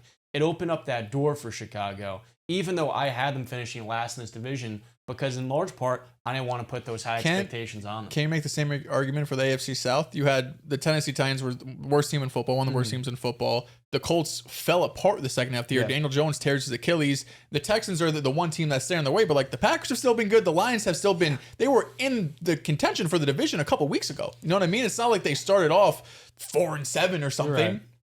I mean, my counterpoint to that is the fact that we've seen the Jags signature wins over the Colts, over the Broncos. They've been the very best too, and that's what I go signature back win to over the as well. Packers. That was a pretty big win. They should have had it last night. They probably have another signature win. I'm just They not have thinking. a win over the Eagles. The Eagles win was big. That's yeah. their signature win of the season. I think coupled with the Packers one. The Packers one was pretty excellent. Yeah. I think that there's somebody here that's going to get nitpicked. And for me, I look at strength of schedule. I look at the percentage of victories that you've won that have been like winning teams. The Patriots are pretty low. That's why I'm kind of shocked that Mike Vrabel is right now the favorite on Polymarket to win Coach of the Year, because I have him not even in my I have him number 3. He's in my top 3, but he's not in my top 2. My top 5 would be Kyle Shanahan. Number 1. Number 1. I think that what he has done with a depleted roster, taking 2 different quarterbacks. It's like if Ben Johnson lost Caleb for a quarter of the season and Tyson Bagent had to come in and play and they won those games. I'm very high on Mac Jones, but that's just a comparison. Mac Jones, who people thought was washed goods, you go Thursday Night Football and you beat the LA Rams when your best receiver is Kendrick Bourne on the field and he goes for $150 plus. Kyle Shanahan, week in and week out, has consistently had the best game plans. He's not just beating teams by 1 score, and I think that's the knock against Ben Johnson, and even to a degree Sean Payne, as a lot of their victories have been final drives. And the Bears, they've won a lot of games like that. Number 2 is Liam Cohen. Winning in final drives is a bad thing? It doesn't show dominance. And Kyle Shanahan, the Niners, have for the most part showed dominance. Unless it's been against a opponent that has been on their tier, like the Seahawks week 1, like the Rams Thursday Night Football. For the most part, the 49ers are winning their games pretty comfortably, like handily. It doesn't take until a final drive. And I think that just props them up a little bit more. Liam Cohen taking a 4-win team to a 12-win team in one season. The revival of Trevor Lawrence. Liam Cohen is really high up in his signature wins. And I also think that the Jaguars are just like the better team of all these teams. And I think it's in large part to him getting everything right. Trevor Lawrence, the receivers, the offensive line, the running backs, like all these things were question marks last season. Like, man, is the offensive line good? Can Travis Etienne be good this year? Mm-hmm. Can Trevor Lawrence be consistent? And those things have been answered. We don't even talk about Travis Hunter. They literally traded up for the second overall pick and lost him for the season, and they're still going to win 12-13 We don't games. even talk about Travis Hunter. It's truly it's absurd insane. how, I said the other day, how they've won this many games in spite of not having Travis and Brian Thomas Jr. being average. And Travis Hunter got hurt after the best game of his year. Yeah, he's probably going to break out, unfortunately. Yeah, like what Parker Washington is doing now, like why can't Travis Hunter do that? He was playing that well. Mike Vrabel was number 3. Liam Cohen, same vibes. Like he took a 4-win team to a 13-plus win team, but just the strength of schedule matters for me. Ben Johnson, number 4. He won the NFC North. Caleb's first year. The run game completely transformed. They were garbage last year, and now they can run the ball against anybody. Like that is a big testament to his coaching job. And then number 5 was Mike McDonald. So you take the leap from 10 games to potentially winning the NFC this season, and what he's done with that defense and turning it into an elite unit. Nick Emenawari being in contention for Defensive Rookie of the Year, taking a flyer and saying, we don't care what nobody says. We're trading Geno Smith. We're trading DK Metcalf. We're going to bring in Sam Darnold. JSN will be our number 1. And for Sam to have another magical season. For JSN to lead the league in receiving yards. That's why I had him number 5. That'd be my top 5. So no Sean Payton. No Sean Payton in my top 5, no. Okay. 1 seed, best record in the NFL? He'd be number 6. But with the best record in the NFL, number 6 is crazy. They have it at easy. Like their schedule, by like a game their schedule at most. isn't. Their strength schedule, I think, is the second weakest. So it's not. If you want to use that, fair. But they have signature wins too. I was gonna say we have a win versus the Eagles. We have a win versus the Packers. We beat the Chiefs with Mahomes. Beat the Texans on the road. the thing for me and why the number one in the AFC is not my barometer is because Best record in the NFL. Yeah, but they're separated by so little games. If the Broncos win this weekend, that'd put them at 14. See, but I'm okay with what you're saying if you have them like 3, Who is your one? Shanahan? 4. Number one, And Shanahan. what do they have? 11 wins? No, they could win 12? 14. Well, no, you had the Seahawks winning this week. That's what I just said. Yeah. If they win this they have week, 13 wins it'd be Or 12? they'd be at 13, So they have 12 or are they wins 13 right right now. now? Let me see. They are currently 12-4. Okay, so they're either going to finish with 12 wins or 13 wins. The Broncos will probably finish with 14 wins. the They're at two 13. wins- Yeah, listen. I don't think the 2 wins is that big of a difference. Then we talk about the Jaguars. The Jaguars are going to finish with 13 wins. Oh my God. Thank God. Wow. The Not too far from Seahawks, the if they second one. win this weekend, Congrats, they're going to. brother. Just lost. If the Seahawks win this Congrats, weekend, Ty. they're going to be That's at huge, man. 14 Year one. wins. Year 1. If the Seahawks win this weekend, they're going to be at 14 wins. Yeah. So, so you think that Sean Payne's argument over Mike McDonald is stronger? And for what reason? That's a good question. I had Mike McDonald 6th on my list. You make a good argument. I think obviously they one of the best defenses in the league. They have some signature wins. The Rams one that they had a couple weeks ago was crazy. I'm not mad at it. Again, I think all 6 of these guys deserve it. And preseason expectations for Seattle and Denver were probably about the same for me. I thought they would both be wildcard teams. I thought they'd both be tough outs. They had really strong rosters. I definitely questioned the Sam Darnold move. But yeah, I mean, there's a world where that happens. Seattle's in the number 1 seed in the NFC, 14 wins, and a lot of it's on the back of that defense. So I don't hate it. Man, I forgot about Sean Payne because my honourable mention was D'Amico Ryans.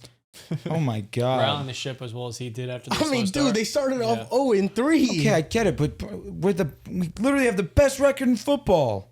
D'Amico Ryans has done a more impressive job. with that Jesus Texans fucking team. Christ. And that defense Compare has been the elite. rosters. Houston's defense has That carried. Texans offense has a lot of holes. And the way Our that they offense started- is not that good. It's way better than Compare their Houston's, offensive though. lines. Compare the Okay, running solely games. because of our offensive line. That's big. Texans are the Broncos' run game's been worse as of late after losing J.K. The Texans' run game's been the worst of any of these playoff teams. I would also say too, there's something to be said. I think we're just so caught up in like the coach of the year race. We don't give enough credit to the fact. I think Liam Cohen and Ben Johnson turning the culture around as drastically as they did in the 100%. first year as coaches, because they were elite coordinators, especially in Ben Johnson's case. But there is that big question: could they turn around a culture? Could they galvanize a locker room and lead men, not just be a great play caller? And with the Liam Cohen stat before, it was the first year head coach to lead this drastic a turnaround. I think both of them really deserve a lot more praise for the fact that it's not only they're just elite offensive minds, no, they're also an elite. They're showing they can turn around a culture from pretty poor to something special. I don't disagree with you.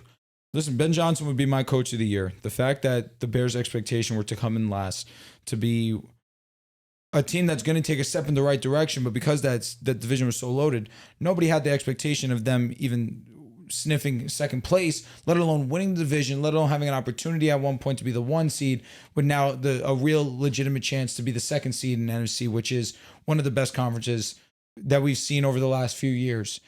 They've been dominant. Shout out to them. They've been clutch situationally as well, and doing this with such a young supporting cast as well. Ben Johnson coming in year 1 and changing this culture this drastically, I would put him number 1. Number 2, Liam Cohen. He has a legitimate case for number 1 as well. Liam Cohen and the Jaguars' expectations this year. People thought that they had, I'll give you your credit, you definitely were higher, and you as well were higher on the Jaguars coming into the season. But obviously I slept for a long time because I wasn't sure what Trevor Lawrence we were going to get. And as the season progressed, we saw him get more and more comfortable, especially post Jacoby Myers trade. And a piece of that is Liam Cohen not being willing to take the job for the last GM was there. He said, fire this GM or I'm not coming in. He wanted a complete turnaround for Jacksonville. And who knows if that GM, we know for a fact he wouldn't have come, but That's an all-time move. Jacoby Myers' deal has changed their offense drastically. And like we mentioned, this is without Travis Hunter, who now, with the way that I look at things, is he going to play wide receiver for them next season? He genuinely might just become their full-time cornerback because that's a need of theirs. They need help in the secondary. He can do everything. So He can. It's It's true. I'm not going to rule out him being Ohtani still. I'm not going to rule that out. But you have to give them flowers and what they've been able to accomplish both offensively and defensively. Number 3, I'm going with my Denver Broncos. I'm going with Sean Payton. The best record in football. The best defense in football, arguably. The offense and its growth throughout the season. Bo Nix's growth throughout the season. It's been with the same supporting cast, too. Shout out to Cortland Sutton, absolutely. Shout out to this amazing offensive line. It's a supporting cast that is amongst one of the league leaders in drops this season, number 2 to Jacksonville. So I'll give Trevor some grace there as well. But a rookie who you could argue is the second best offensive player on this team. And a lot of people are not even high on RJ Harvey because they feel like he's inefficient with his opportunity. I love his upside as a receiving back. Pat Bryant for a second. No, I'm still going with RJ Harvey, who should have a seat at the table for Offensive Rookie of the Year, but with the way that Shuck closed out, got to give him his love. Sheesh. Offensive Rookie of the Year, I don't know. But he's been Shuck? good. This is like a weak Offensive Rookie of the Year class. Without a doubt, it's sure. terrible. I think, there's a few We're guys. talking about Tyler Shuck being the favorite. He's played 8 been awesome. games. He's been really been good. awesome. I'm not saying It's he probably hasn't. Ted's been the most consistent, I feel like. Right He now, hasn't been consistent, Tyler though, Shuck you know? is Well, I'm saying the just- favorite. Tyler Shuck is the favorite, but RJ Harvey Bryce Young's also been a paper tiger RJ all year. leads all rookies in touchdowns, which is Yep. why I think he deserves to be in this conversation He's at the the combo. minimum. Yeah. 100%. Number 4, Shanahan. I have him here because, one, John, what you're saying is fair. All the injuries that they face, for them to never waver. The offense has stayed consistent, whether it was with Mac Jones, whether it was Brock Purdy. The constant was CMC, thankfully. No Kittle, Jake Ton just broke out. And then the defense having no And you know what? Nah. I spoke with this with Dad, and obviously it's not something that every player can do. But when you sit and you have one of the greatest to ever do it to learn from, and you actually take in what he's saying to you and teaching you, Tanjas, you have to give nothing but praise to as well, to come in and spot minutes. And when it's his time, he shows that he's ready for the moment. But then when he's get relegated to a role, he still can be a threat in that role as well. But I agree. Shanahan has had to overcome a lot and has a chance to be the number 1 seed, which is remarkable. But coming into the year, we still had the expectation to be great. Everybody's favorite to go from worst to first was San Francisco because we know the overwhelming talent that they have. And even still with the overwhelming amount of injuries that they've had, they've been able to manage and still be in position to be the 1 seed. Nothing but praise for them. And number 5, I have to go McDonald. As much as I want to give flowers to Vrabel, deserved. The Patriots going from worst to first. Incredible. The division that the Seattle Seahawks are in is ruthless. And the fact that they can be the 1 seed, they have the best defense in football. Like you mentioned, his specialty is defense, and they're one of the best, if not the best, in the game. You should do nothing but praise Seattle for what they've accomplished. And a big piece of that is obviously McDonald and what he's brought to them. Yeah. You could truly say 6 coaches could win Coach of the Year. I don't disagree. When we're making these lists, I almost forgot, and I think this is our fault, to talk about D'Amico Ryans, because there's something, that one player that I think we all forget. They fall to 3-5 after that Broncos loss, and you win every single game without CJ Stroud. You beat the Jaguars, and you beat Josh Allen with your backup quarterback. Yeah. And that is how their season turns around. With your quarterback down, almost akin to San Francisco, you're multiple games under 500 in the toughest division in football at that current point, arguably, surely in the AFC, and they come back and they're about to win 12 games. I think that's why D'Amico Ryans deserves to be kind of at least mentioned. Yeah, he deserves to be there too. That's why I wanted to mention him, because the defense is the best in football. Like, I think you can make arguments for others, but what that unit has been able to do week in and week out, and just the personnel of it, like Will Anderson, we know is elite. Daniil Hunter is the greatest under talked about rusher. player ever. Like, he's the fastest edge rusher to 113.5 sacks, I believe. Okay. He holds like these obscure records where he's going to go down in history as like one of the all-time sack leaders, and you're going to be like, wow, that's Daniil Hunter. Like, I would have never guessed it. But he's been that productive. Then Stingley, Kamari Lassiter would be a number 1 corner on like 80% of NFL teams. And then Jalen Petrie, who's one of the best safeties in football. Like, they just have amazing players all around, and they've been able to win games like that. That's why I think that D'Amico is a great honor. No, there's been so many teams that have overexceeded expectation. And that's why this year has been so excellent because of that alone. This has been one of my favorite seasons of football I've ever watched. Of course, in due part to the Broncos being one of the best teams in football. That's the obvious part. But just so much parity around the league, and so much that has changed from last year to this year.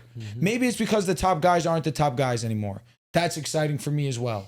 The fact that we don't have to obviously get well soon, Patrick Mahomes, but we're not going to have Mahomes in the playoffs. We may not have Lamar in the playoffs. We're not going to have Burrow in the playoffs. Josh is going to be in the playoffs, but none of us look at the Bills like they're going to do anything. At least me personally, I've been constant in that. Who knows? They could make me look wrong, like I've been wrong in a few things this season. But the Bears going from fucking worst to first. Jaguars having a top 5 pick, now being one of the most dangerous teams in the league. 3 teams go worst to first? Yes, which is crazy. Has that ever happened? It was Fantastic the question. Patriots, it's the Bears. And Jags. Jags Well, are no, they were last because Titans. Titans were a little bit. It will be the Niners 49ers. Panthers? Oh, Were If the they, 49ers win, it will be them. the Panthers were not last year, or were they? I'd be surprised Saints if they were. were. I think the Saints were last? Saints. Who did the Saints draft in the first round this past year? Now I'm blanking. Tackle.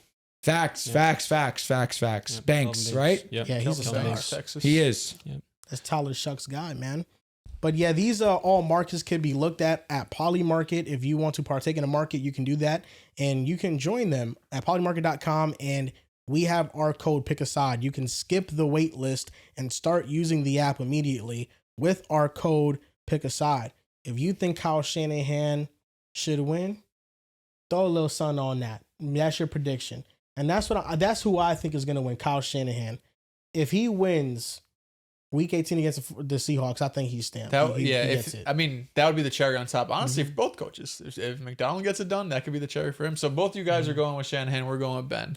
Mike Vrabel is the favorite, which is shocking me. Nuts. Yeah. Liam Cohen's done a better job with respect. Mike Vrabel, but he got the aura, man. Should have never been fired from Tennessee and now turning around the Patriots. Now we're going to get into the meat of our show. We're going to go over playoff teams in the AFC and the NFC, and we're going to go over their biggest weakness. All of these playoff teams have a flaw, and we'll discuss it. Let's start off with the first team. What do you think is the Denver Broncos' biggest flaw? I think our biggest flaw is our skill position players. Easily. Yeah. Our biggest issue is that we can't catch the ball consistently. And I also will put it on Bo Nix to a certain degree. There are times where he puts a little bit too much heat on his passes. And you got to be smart situational. I think Trevor has a big issue with that too. It's just sometimes we're always on go. I'll put Caleb Williams in that bracket as well. Just throwing way too hard sometimes when you need a little bit more finesse. But there are times where our wide receivers are just dropping passes that they have no business dropping. And that is my main concern. The skill position players. I also will say our secondary is beat up right now, and it's not the best version of what we've known it to be over these last few years, and of course early on this season. That's definitely where we're at right now, but I can't be upset, man. One of the best pass rushes in the league. Just one of the most talented rosters that we have in the league, one of the most complete teams we have in the league. And it's going to be the worst that we're going to be over these next couple of years. It's exciting times to be a Broncos fan. But yeah, if I had to pick a weakness, I would put our skill position players number one. The Broncos were the one team that I just didn't know. You could say the offense is a weakness, defense is a weakness, the offense is strength, the defense is a strength. It was really difficult for me when I went through all 14 of these playoff teams. The Broncos were the one team I came back to. I was like, you can make arguments different ways because since they're top 5 in EPA per play, Bo Nix has 3 games to 300 plus yards. Defensively, they haven't been the same shutdown unit, but they're still top 5 in success rate. I think lacking a true difference maker in skill position matters. You drop a lot of passes. You talked about that earlier. Number 1 in terms of drop passes this season. RJ Harvey, I think, has played well, but I don't think he's in an ideal role being the workhorse of this back, getting 15 to 20 touches. I don't think that's what they envisioned him as when they drafted him. And I think the only thing defensively that stands out to me is they don't force turnovers. They're bottom 6 in the league in terms of turnovers forced. They have 13. When you look at all the playoff teams, they're the only team, at least in the bottom 6, that is, in the playoffs that is bottom 6 in turnovers. So it still comes down just to like how much you trust the offense, right? If I had to pick one, what do I bank on showing up in the playoffs? I bank on the defense showing up no matter who they're playing, right? If they're playing Josh Allen, the Bills, I think they're going to show up. New England and Drake May, they're going to show up.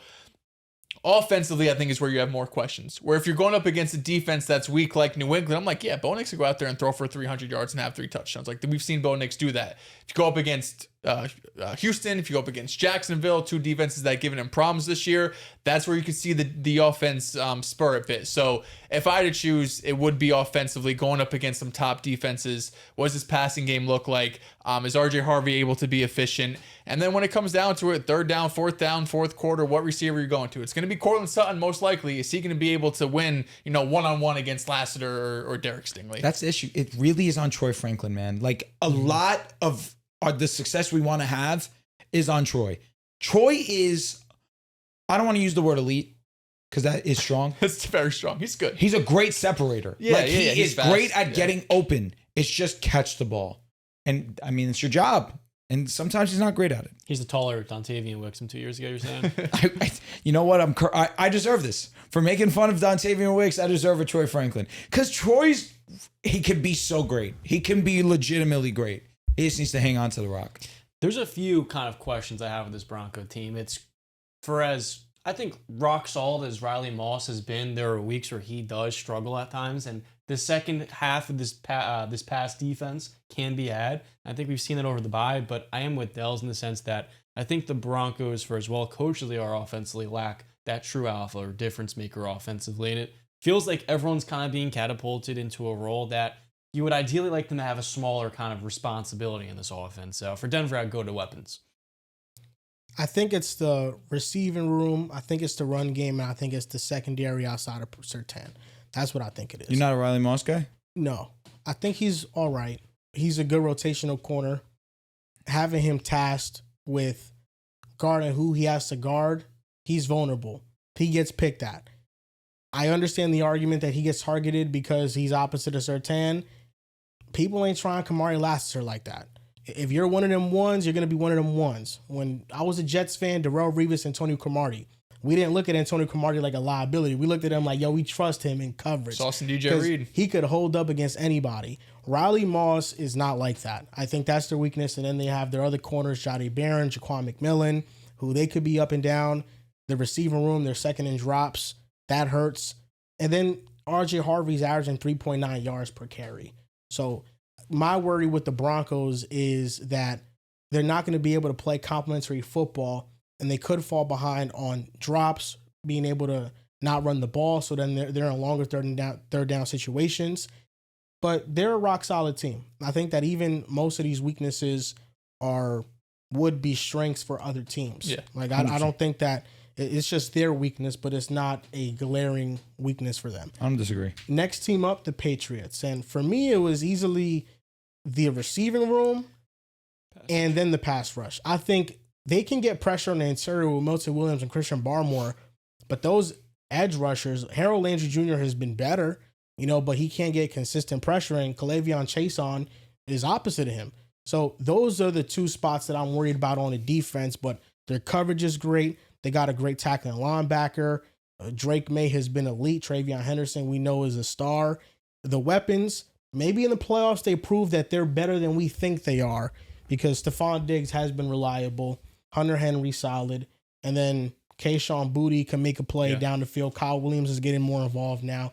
So this is a young group that they have a lot to prove as a unit in the playoffs. I agree with you. It would have to be pass rush for me because the weapons we've seen guys step up. Travion Henderson being uber efficient, and weeks where he hasn't been as involved, Ramondre Stevenson has a big 2-touchdown game. I really do look at Stephon Diggs, and we've seen a lot of inconsistency this year, but we've seen the highs. I agree. And I look at this passing game with Drake, Stephon, and I think they have enough juice in the weapons room. I'm actually more optimistic with the Patriots' weapons being more reliable than the Broncos. And that goes back to the run game being more efficient. Stephon Diggs, I think he's just an underrated player right now. And like you highlighted, a lot of these veterans like Hunter Henry and Kayshon Boutte have stepped up. Pop Douglas, another one. To me, it's the injury to Milton Williams. If he's ready to go first round of the playoffs, I'm good. I think that the rush defense will have it together. If he's not there, the whole defensive line becomes my concern. Because now, you're right, the pass rush has been an issue. But now while Milton's been injured, the rush defense has definitely taken a huge, huge hit while he's been out. I don't mind these skill position players. Maybe I'm in the minority on that.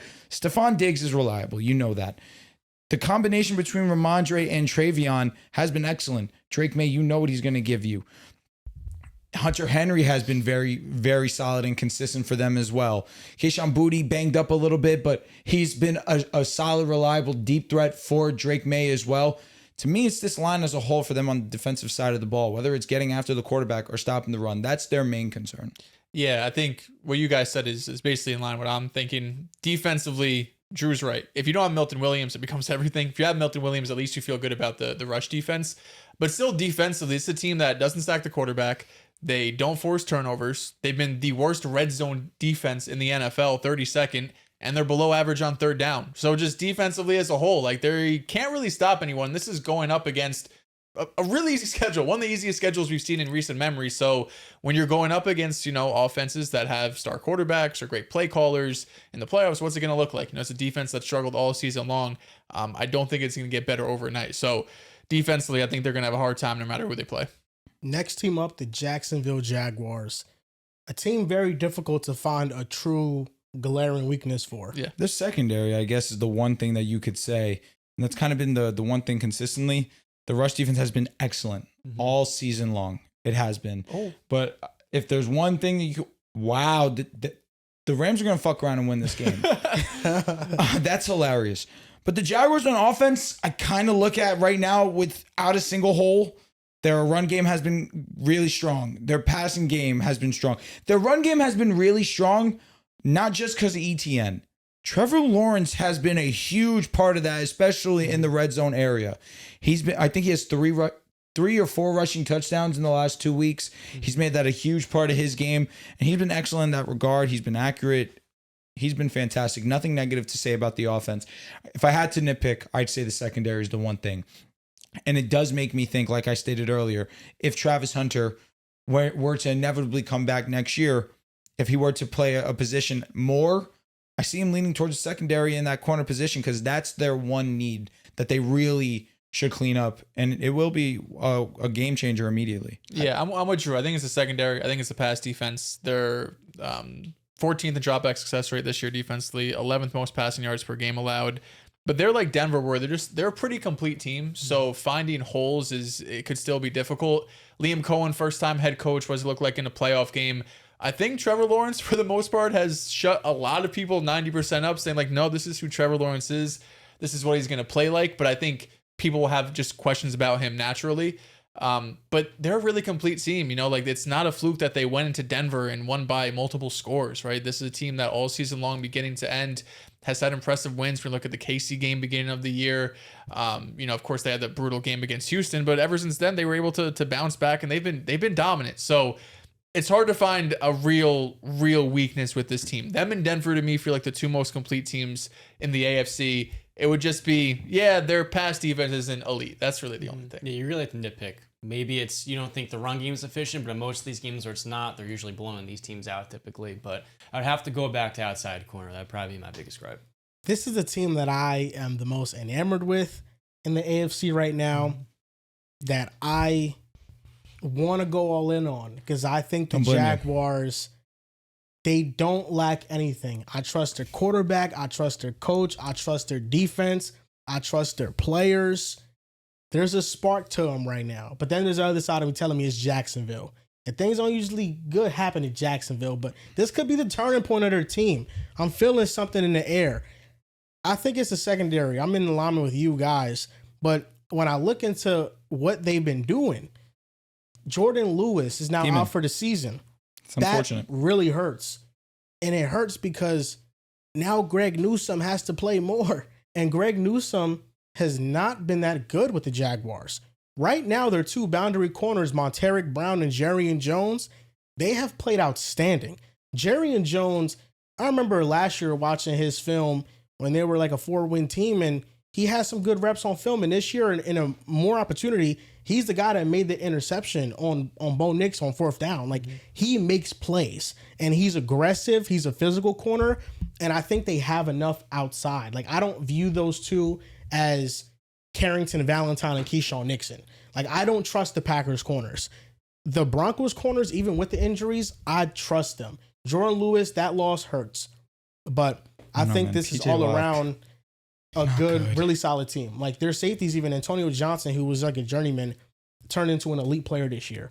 You know, they have those guys really playing well, and I don't see a major weakness, but if I had to point to one, it would be the Jaguars. Secondary. Yeah, my bad. It would be the Jaguars secondary if I had to point to a weakness on their I team. guess a weakness would be just being Jacksonville. Like, that is a weakness. I get that. And, you know, they don't have the mainstream hype behind them. Yeah. That shit, you know what's crazy? Sean Payton was right. He's right. Look at the Pro Bowl. How many Pro Bowlers did they have? I have no idea. I think they had one. Nah, bro. Devin Lloyd was snubbed. Josh Hines Allen was snubbed. They didn't have anybody. Who is the pro? Oh, they didn't have any. At least I thought they had one on special teams. maybe special teams. My bad. Maybe Cam he might. Little? Maybe I don't know. No, that's But I do know that offensively, defensively, they didn't have none. But you understand, that's the point. Yeah. These other teams that have the bigger markets, their players get heavily voted for, and they show out for them, and they are in the game. Not that the Pro Bowl Logan really Cook, means the anything. Punter was the but one. it was the punter, right? Oh, you're saying that you're still We've had a looking. lot of arguments over Pro Bowls on the show, so I know. it matters to some people, you know. We've stayed consistent over the Oh no, years. sorry, long snapper. It is the long snapper. Shout out Yeah. to the long snapper. So Ross that, but Matizek, Sean Payton was. People What can makes take it- anything and what make it makes a Pro Bowl motivational. snapper? Respect. I don't mind that. Wait, what are you talking about? So when Sean Payton said that they were a small market, and Yeah. that he was giving them their flowers to be a small market team and to have success, Sean Payton was giving him his due diligence, and the Jaguars their respect for being as great as they are. But you can find motivation in anything. So Jaguars took offense to Sean Payton saying that they're a small market I did see team. Liam Cohen after the game. That's said what I'm saying. something Oh, you about didn't it. see that? Yeah. No, I'm saying. Oh, yeah. that's exactly what I'm saying. People find motivation in anything. Yeah. You're saying it like it's like it kind of was a little jab though. You don't see it, I don't know. It's kind of like Utah being great. but in the NFL there's so much parity. Like Kansas City is a small market team. 100%. No, they're not. You don't think so? The Chiefs? I think they have grown They're to a be huge a big brand. market. Yeah. They're a huge brand, but They're a the small market's market, but a huge. Yeah, Yeah, exactly. Brand Like, versus market. It's Kansas City, you know. Okay, Jacksonville is a small brand and a small market. but it was like Sean I Payton think was it's a like, mid-sized market, Jacksonville. How? But they don't have any hype. There's not much of a brand there. What's but the market Jacksonville's they have?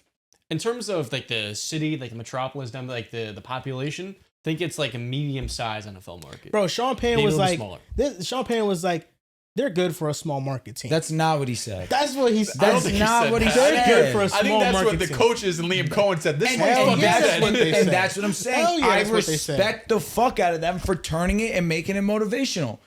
Find motivation in anything. They went and they kicked our ass. Yeah, they did. It was bad. They kicked our ass. I got nothing negative to say about It Jacksonville. was horrendous. They bugged out. I wouldn't say it was horrendous. The fourth quarter was unfortunate. Nah, they just kept scoring. Non-stop, bro. Nah. Parker Washington Went killed crazy. us. He kept it up versus the Colts, so that kind of made me feel okay. It's been awesome. He's has just been. he's just a stud, man. But now there ain't a lot of hype in Jacksonville. Next group of teams, Steelers, Ravens. For the Steelers, I think it's pretty much everything. I said everything for the Steelers. I don't think they do anything at a high level, and that's their You problem. don't think they get out to the quarterback good? No, TJ Watt hasn't played. He has. He's hurt. He's But recovering from a he collapsed should lung. be back. They said the next important game he'll play, which is Week 18. Yeah, who knows? I mean, I don't know. And even the player he's become, he's not the same. He's like getting pressure at a 10% rate. Still an this year. elite run stuffer. He's on Yeah, 200 but total he's yards. not Good TJ boy. Watt no more, and I think that's the big thing here. Like, I don't trust him at all. The Ravens, Lamar Jackson's health, He sucks. the offensive line. The fuck. You think I hate Jordan Love? You think I hate Jordan Love? I do. I hate Lamar. And I will never root for him ever again. He doesn't need your rootness. Okay, that's fine. Doesn't matter whether he succeeds or fails. I'm not going to root for him. Oh. Yeah, the Steelers have the same as you, Joel. I think everything's a weakness. I don't think they do anything well. I think their defensive line is solid, even with TJ, Herbig, Alex Highsmith. They have edge rushers galore there, but there's nothing you could really point to and be like, that's their MO. That's how they're going to beat you. They just don't have that. The Ravens, Lamar obviously is probably number one right now. He looks bad. He just doesn't look good. The offensive line has question marks. The defense, said it earlier in the show, it's gotten better, but this is like an average at best defense. It's not a defense I think scares anybody with a competent offense. Let me ask you something. Right now, the media is making a big push for Josh Allen to have all these postseason expectations. If you don't get it done in this week AFC, then when will you get it done? That's the narrative being I formed love that. around Josh Allen right now. It's awesome. What if Lamar Jackson gets into the playoffs? Do we view the Ravens the same way? I don't view Buffalo. I don't know. Buffalo's tough because we just talked about them. They have flaws. None of us thought they would even win a playoff game, or maybe had them win in one game. Like, none of us thought this was a legit Super Bowl contender. So, listen, if you want to be like, it's Josh Allen, you got to do what you got to do. Fair. This doesn't feel like that year to me. That is an unfortunate narrative that's being pushed on him. That's fine with me. I'm fine with it because you're Josh Allen. You're Lamar. I get it. This is the weakest you're going to see, but that's a terrible narrative because that's really a quarterback-driven narrative because the Broncos are talented. They're more talented than the Bills. The Texans are they're an unbelievable defense with an underwhelming offense. The Jaguars are extremely talented. You could say that the Patriots, if they were to lose to them, that's inexcusable because it's a division game. They've already beat them once this season. It does feel equal. I agree with that. That's the one I won't give them a pass for. But there's some great teams in the AFC and some amazing teams in the NFC as well. So it's an unfair narrative that's going to be pushed that I'm okay with. But I also will feel similarly with Lamar Jackson, though. They're in the same boat with the Bills and the Ravens because the running games have been both awesome. And there's holes in the defense. There's questions. Is the weapons good enough? And I just think for that reason, if the Ravens sneak in, which they should, TJ Watt's doubtful to play. Lamar's 50-50 for this Week 18 game. Baltimore should kind of have similar expectations to Buffalo. Whatever I said before, very bizarre. Jaguars, Jacksonville's the 10th biggest market in terms of population, but it's 24th among NFL cities. So don't listen to what I said before, for whatever that means. I don't know. That being said, the Ravens' biggest issue to me is really that pass rush. And the defensive lines has been so underwhelming after losing Justin Madubuike. Whereas the offense, you still have an engine there with Derrick Henry playing sensational football. Yeah, I think that what you're saying, Drew, is Josh Allen is not running to the top quarterbacks, but he's running into some top defenses. For sure. And in football, the quarterback plays the defense. They don't play the opposing quarterback. So essentially, even though these quarterbacks are not in the race, this is still a tougher path. I think so. And I don't think that's... People have made NFL so quarterback narrative driven. Fine, they're the most important player. They're the most valuable player. I can understand where people are coming from to a certain degree. But football's much bigger than that. We all understand that. So Josh going up against the Broncos. Josh going up against the Texans. Josh going up against, to a little bit lesser extent, the Jaguars, who are still in a really strong defense as well. It's like, or now let's say, best case scenario for them, they make it to the Super Bowl. They have to go up against Seattle. They have to go up against the Eagles, who they just were in one of the most disgusting great games I've ever seen. This is a tough road for them. If Josh were to do this, he'd get endless credit from me. This would be one of the more impressive because his team is not good, in my opinion.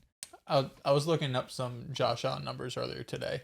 Since his playoff game against Kansas City, he's 10th in EPA per play amongst all quarterbacks who started, I think, or at least 100 snaps, below Brock Purdy, Jalen Hurts, Lamar Jackson, Jaden Daniels.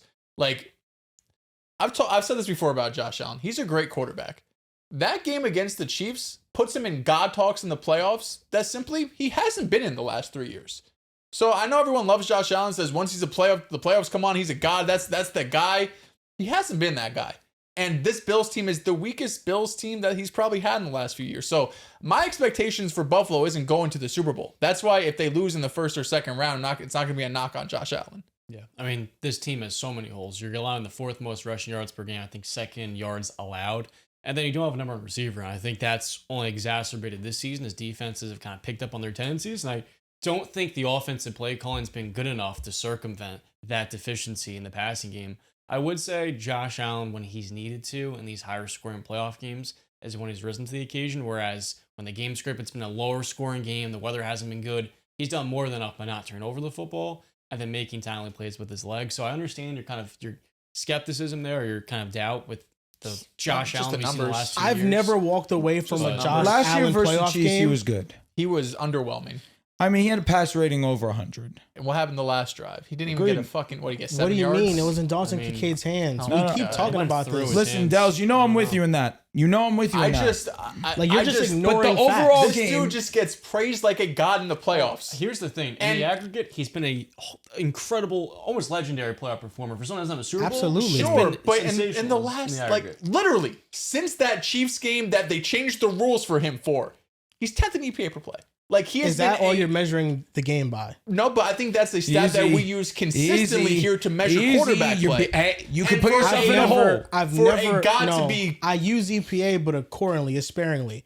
I don't use it to just say he ranked 10th, so he was a 10th out of 12 I'm not saying anything like that. The last couple of seasons, this is how I feel.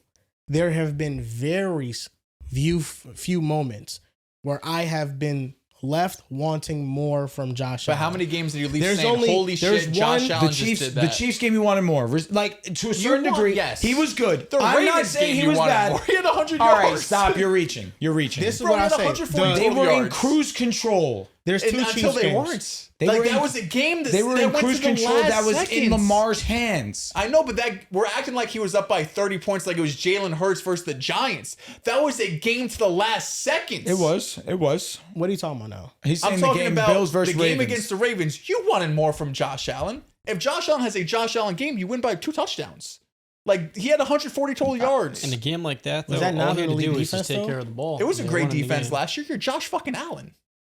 I mean, it's a great defense, though. I mean, that defense, you got to give them credit. It wasn't as good as it was 2 years ago. No, they won the Triple Crown that year. And then Mahomes beat it them. was God, elite 2 years ago. But last year's second half of the season, it was elite. It was great. It was great. No, it was. But the brother had 140 yards total. Yeah.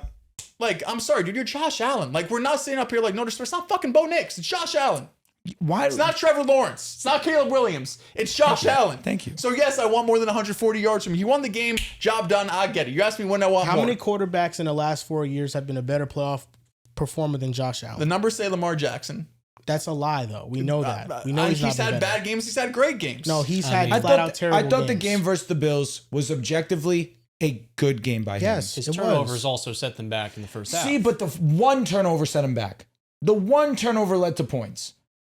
He gave them a chance to win. Mark Andrews dropping the ball, Mark Andrews fumbling, Zay Flowers fumbling. It's all Lamar. Exactly. It's always all Lamar. But Josh Allen gets the benefit of the doubt that Kincaid should have caught the ball. You're bringing other conversations into our conversation. No, but that is fair. Zay Flowers fumbled the ball at the 1 yard line when they had a legitimate chance to win that game. I'm not arguing the Bills-Ravens. You got that. Okay. It was a good game. I wasn't even arguing it to begin with. You just started arguing. I wasn't arguing. I was kind of just emphasizing Dell's point. The Chiefs game was objectively bad. The AFC Championship game. Yeah. Wait. Sorry, what game? The Chiefs AFC Championship game. With Josh Allen or Lamar? 25. Lamar Jackson. So here's why I will agree. He started the game amazingly. I cannot get over the triple coverage INT. Yeah, that was a bad play.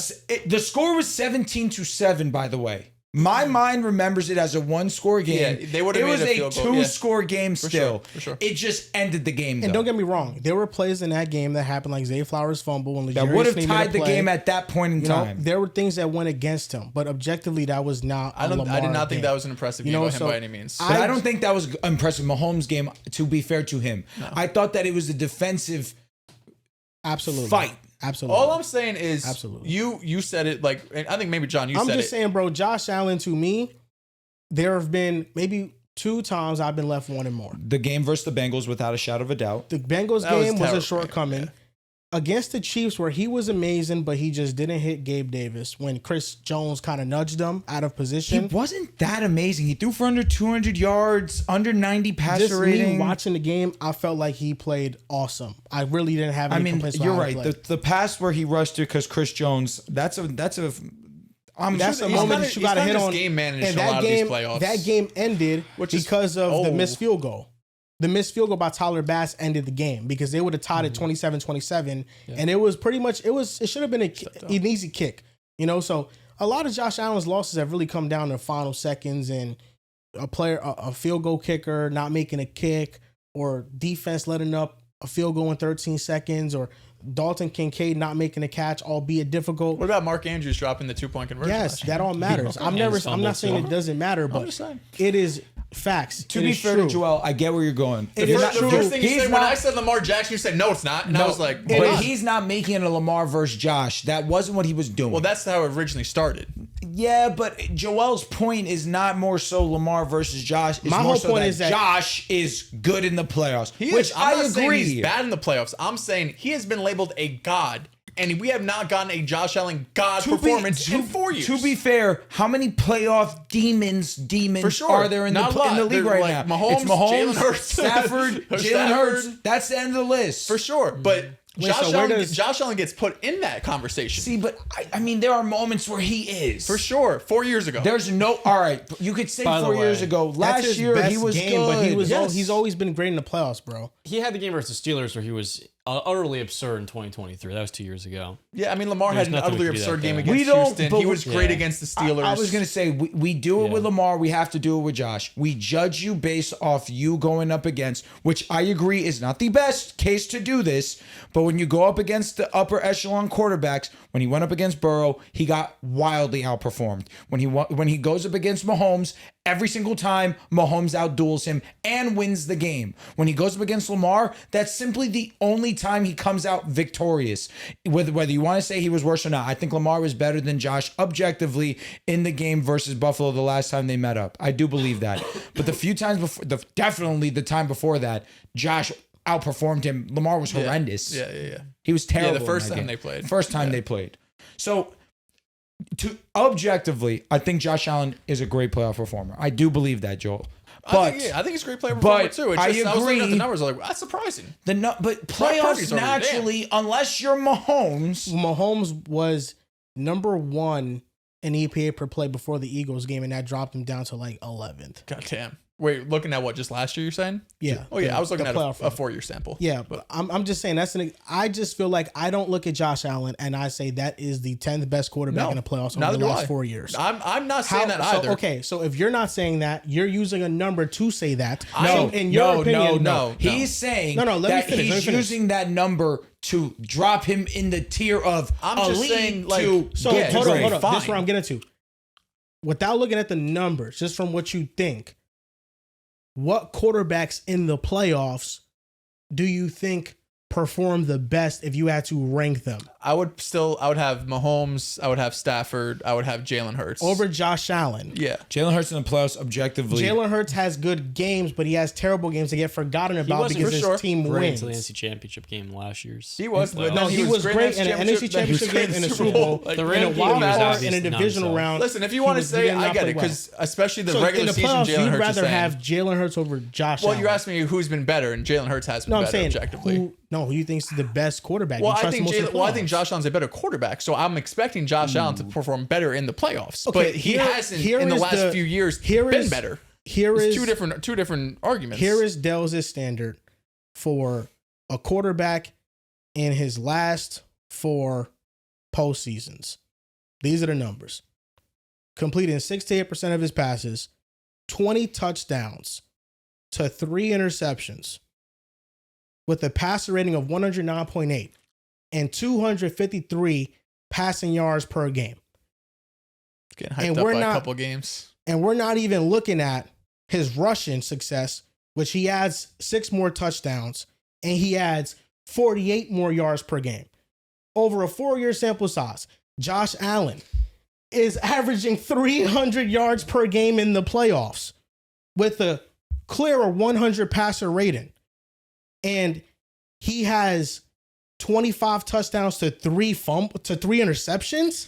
Yeah, This is what we're nitpicking. Yeah, I mean, you're including the Mac Jones playoff game where he had 300 yards, 5 touchdowns. You're including a Miami Dolphins game where he had 400 yards and 4 touchdowns. Like the Pittsburgh game where he has 4 touchdowns. A lot of them he was are absurd that first, second round. Yeah, and don't get me wrong, Lamar has those numbers too against Houston, against Pittsburgh, where he gets propped up with these numbers, and you're like, holy shit, you look at X, Y, and Z, but then you look at the other games, like he had against Kansas City in 2024, where he had 180 yards and a touchdown, or the last year against Kansas City, where he completes less than 65% of his passes, or against the Ravens, where he has 140 yards of offense. Like, Wow. And in totality, in 4 playoff games against the Chiefs, Josh Allen has 9 touchdowns to 1 interception with a 100 passer rating. That's what he has in And those it's- 4 games. Against Kansas City, against the best competition, in 2025, 2 touchdowns, no picks, 237 passing yards. yeah, The year before you got that- left wanting more. 1 touchdown, 0 picks, 186 passing The yards. game versus KC 86 last year, I passer wanted rating. more. The game versus KC, I wanted more. No reason for Mahomes to Listen, outdo his you first last two year, games and he against did. Kansas City, he was excellent. His last two, I think, were his last two have underwhelming. been really good though. Like if you're holding him to the God standard, based on how we performed at that level in that divisional round game, he was elite. So I'm knocking him down because he's great, but he's not elite. I'm holding him to a different standard. I'm so sorry, if he's Josh just Allen, Is that not fair? Josh Allen on the ball with 2 No. minutes left last 'Cause year he's against the grading Chiefs, him on and he a came up curve. short. And Lamar Jackson gets crucified. Joe Burrow gets crucified. Mahomes gets crucified. Josh Allen came up short. It's the objective truth. It's fine. He's still one of the top 3 quarterbacks in the world, one of the top 5 quarterbacks I want to take in the playoffs. I am just saying he's been put on this godlike standard in the playoffs, and he just, in the biggest games, just hasn't been that in the last few so years. Lamar Jackson, you put the losses on him. Parts of the losses are definitely on him. Yeah, it's not 100% on him, but definitely a lot of them, it gets blamed on him. You putting those losses on Josh Allen, so you're putting those losses on Lamar Jackson. I think they deserve equal blame when they lose more often than not. I think all Dells is looking for is a little A little just consistency like, oh, would you towards look both. at this? Would you look at this? But I doesn't think disagree. I disagree wholeheartedly that Lamar is in Josh's tier in the playoffs. If that's what you're arguing, I cannot agree. That's what he's been think arguing this entire it's time. closer than people think. Okay, closer than people think is fine. Then they're in the same that's level. not standing on nothing. Because when has Lamar gone up against one of the upper echelon Fair. guys He hasn't. and performed? I That's think what last year against Josh, the way the game started, he brought them back in the second half, and Fair. that was his best game. 100% and agree. he was fucking awesome. I agree. Last year is the closest we got. and he just, if he And won he that lost game, the game. I agree. 100%. I Listen, agree. ultimately, I just don't think that the losses, the same things you're trying to criticize Josh Allen for, I don't think that Lamar should be criticized for either. What do you think I'm there are criticizing? this past KC game, you definitely criticized him. Oh, You yeah, said well, you yeah, left. 2 minutes, He was yeah. underwhelming, and you blame him for not putting the ball perfectly in Dalton Kincaid's chest. I mean, it's while he's fourth, on the it's move, like fourth 4th down. and 8. You like, there's You more still don't opportunities think throughout that's the absurd. game. That was an absurd. You It was still an don't think absurd that was throw. a drop. He's throwing that shit You're up still and he not put it willing on to him. admit He that put it that was through a his drop. arms. That was a drop. It's It a went hail. through his It's a arms, hail bro. mary, It dude. went through, Like, hold on. Is that It's not a a drop? receiving tight end, and it went through his arms. bro, there's 3 guys in his face. He's like, "Fuck it, I'm gonna throw it up here. Hopefully something put it happens." on. I'm not being like Josh Allen. He did not put it on He had to him. work back to it, He and it went had through to his work. arms. A tight end had to work back to the ball. A receiving It tight would end. We're have not been acting like and it's it went the through his fucking arms. Mahomes throwing Josh, Tyreek through his Hill when arms. he's throwing Objectively, this post objectively. bull. Like, through it's his not arms. that, bro. Objectively. He's 3 dudes in his face. He's throwing it up and praying he catches Well, the that ball. was an absurd play by him. It There's was, no but throw. he's throwing it up, praying somebody Objectively catches it. He has speaking, no idea if who's around there. Kincaid He had to work catches his the way ball, back to it, but objectively it went through his speaking, hands. if Went through his Kincaid arms. catches the ball, I'm more hype about Kincaid catching it than Fine. Josh throwing it. Okay, you can be more That's hyped about. all I'm you can-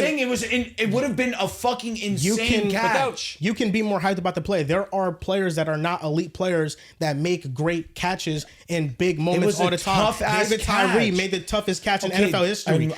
who do we talk about? Eli evading 3 sacks, or do we talk about the helmet we talk catch? about both. No, we talk about the helmet we catch. talk We about talk the about helmet. both. We talk about both. It's called the helmet People that catch, know not ball the talk Eli about both. sack. It's called the helmet catch. Eli- It's called the helmet catch. Eli Literally. Manning stole to Mario Manningham too. Mario Manningham made was- a play in that that was a great situation. throw. That was a great throw. So Arguably the best throw ever. ultimately, I don't give a damn if you think that one was more impressive than the other.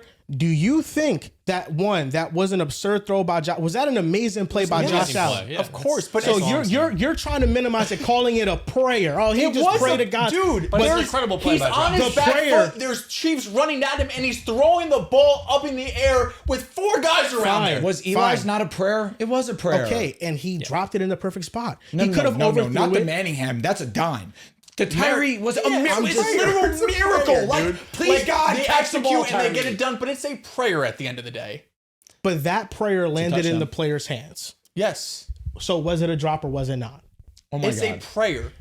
The answer to the damn question. Was it It's a drop or was it not? Yes it or would no? have been a miraculous catch. You can answer the I don't, question. if I'm grading Is the, it a if yes I'm or no? PFF and I'm grading Is that it a- game, that bro, is not I'm a not drop. gonna continue this conversation. You don't answer my question. No. It's not a drop. If I'm grading that as PFF forever does this shit, drop, no. It's a Hail fucking Mary. It was Okay. a prayer. Okay. It was a An prayer. incredible throw. Like, we're I think not we're acting minimizing like this ridiculous. No, because no, I'm not that's going to not. sit here and act like this was some schemed up play to get Dalton Kincaid open. He had this crazy route and there was a crosser that took this. No. He got free. He got rushers in his face. He stepped back and threw it and hoped someone caught it. What it was is it was a designer screen to Khalil Shakir that wasn't there. So then Josh Allen had to improvise with pressure in his face because all the offensive line went to go block the other side. That. And he had to make a play and he threw it up and it landed in a perfect spot where a receiver had the ability to catch it. That's what happened. It is a drop. He's working back to the. That's what I'm saying. So it's a tough catch. Tough catches can be drops too. No. If it hits your arms and it hits two hands, it's you're drop, working back to the He's ball. mid-air. They're trying to catch full it. extension. So you're saying if a catch is tough and you don't catch it, it's not a drop? I got a question. It depends. What % chance do you think that has to be completed? Give me a percentage. Based on the entirety of the play or The just Dalton entirety of the Kincaid's play was ability blown to up catch the ball? Everything. Based on Dalton Kincaid's... Give me both. Give me both. No, Give me both. Just basing on Dalton Kincaid's ability to catch a football, something that he's done in high school, in college, was a first-round pick, was having a good season. Bro. This year, he's worth 7 points to their offense because when he plays, they average 30, and when he doesn't, they average 23 points per game. He's been much better this year than last year. That player that knows how to catch a football, that's been doing it for a living, I'm expecting in that moment a 50-50 chance for you to catch that ball. A 50-50 chance. A 50-50 chance. I think 50-50 is the hardest part was done by Josh Allen on that play. And even I hope still, you know that. you're telling me the best we got is a 50-50 chance? Who dude. was it tougher on? Josh Allen to get the throw off or Dalton Definitely Kincaid? Josh. I mean, to get the ball there was super impressive. Without a doubt. They were both. They're both crazy. Like objectively, they're what's both more crazy. impressive, Tyree holding onto the ball or Eli Manning evading three sacks? If your quarterback makes a play, you got to make a play for him. That's what football's about. I'm just not gonna we've had this argument before. He makes a dude. play, you got to make a play too. You're just- acting like we asking him to do the impossible. You acting like we're trying to. You're we're acting like this is a 5-yard out balls route. in the air and You're then acting catch like the this ball. is the easiest catch in the world. I'm not saying it it's would have been the best fucking catch of the playoffs. When have I ever said it was easy? It would have been the best Never play. said it The was fact easy that it's a once. 50-50 catch You're makes calling it it a seem like it's a 50-50. 50-50 catch. It hit him here. It hit him right here. He's working backwards. Do He's receivers in the not work fucking backwards all the air. time? He's midair. He's air. midair. In the air. Receivers work backwards You all can the time. He's midair, dude. Laying out. Full foot laying out. For It's me, insane. It's not even tough full-fledged play. laying It's just out. the fact it's a receiving tight end. This is what he was drafted in the first round to be. This type of playmaker. And Josh Allen, utterly absurd play that was immediately blown up. I just think the premise is, I don't want to diminish the fact it was an absurd throw. That was all. It was an it absurd was- throw. it was. I'm not sitting here And saying you're that. right. There is some prayer to it. That's But all the it fact he is. got it out, there was nothing. Yes, 100%. Yes, I'm not sitting here being like, that was a terrible play by Josh Allen.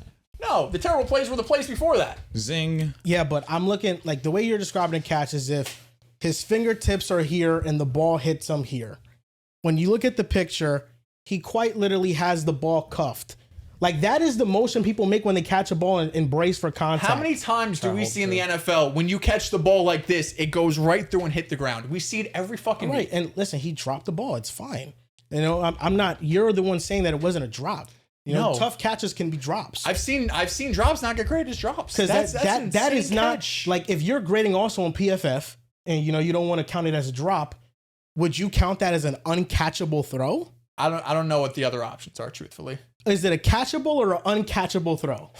It's weird because it's catchable, but Yes, I don't think it it's is. a drop. No, but it is catchable though. You make it Sure. sound like Josh Allen, like it wasn't catchable. I mean, was fucking Odell's one-handed catch catchable? Like, sure, he caught it, but I That- wouldn't have given a such a drop such if a he good dropped example. the but that ball. play was Such a good objectively much example. tougher than Kincaid's though. For sure, but either way, it's a tough play for Like- the receiver. And if the receiver makes an awesome play, hats off to you. Odell but had I'm to not going to extend be out like, to it. oh my God, how do you not make the play? You're a bum. You're going to get fucking cut. Like, no, like he would have had to make a miraculous play, and he didn't. Okay, so whatever. Odell Beckham Jr.'s catch, you don't deem as a catchable ball. No. I mean, it was He out. just- he it caught was, an uncatchable ball. Yes, and that's fine. You know, that happens all the time. But in this regard, what Josh Allen threw was a catchable ball. Yeah. You can't describe that as an uncatchable ball. It was a prayer. It was a catchable. Sometimes prayers are catchable. Prayers are catchable, and To that be was fair, catchable prayer. a Hail Mary that That's all I goes needed to 50 know. yards down the field into the end zone is catchable. But there's 15 defenders around, or whatever players, so it gets batted down, but there's no fucking drop. It's a Hail Mary. So we went through the Steelers and the Ravens. I knew I shouldn't have brought up Josh Allen being top 10 EPA. That is your fault. It is my fault, but I'm Yeah, glad we I had mean, it. Josh Allen's remarkable Screw in the that playoffs. guy, man. I don't know why we He's in my question him. division. I don't like him. You like Drake May. And Drake May just whooped y'all ass. Got you to bite on yesterday. that. Got you to bite. did. Yo, Got you to bite. five touchdowns. That's bait. It's bait. Relax. 5 touchdowns. No, he violated. Oh my God! When are you gonna start hating Drake May, or you're just not? When he gets overrated, I'll hate him. when he averages 5 touchdowns per game against the Jets, you're not gonna hate him. No, when they disrespect Lamar Jackson to love Drake May, that's when I will. Oh, okay.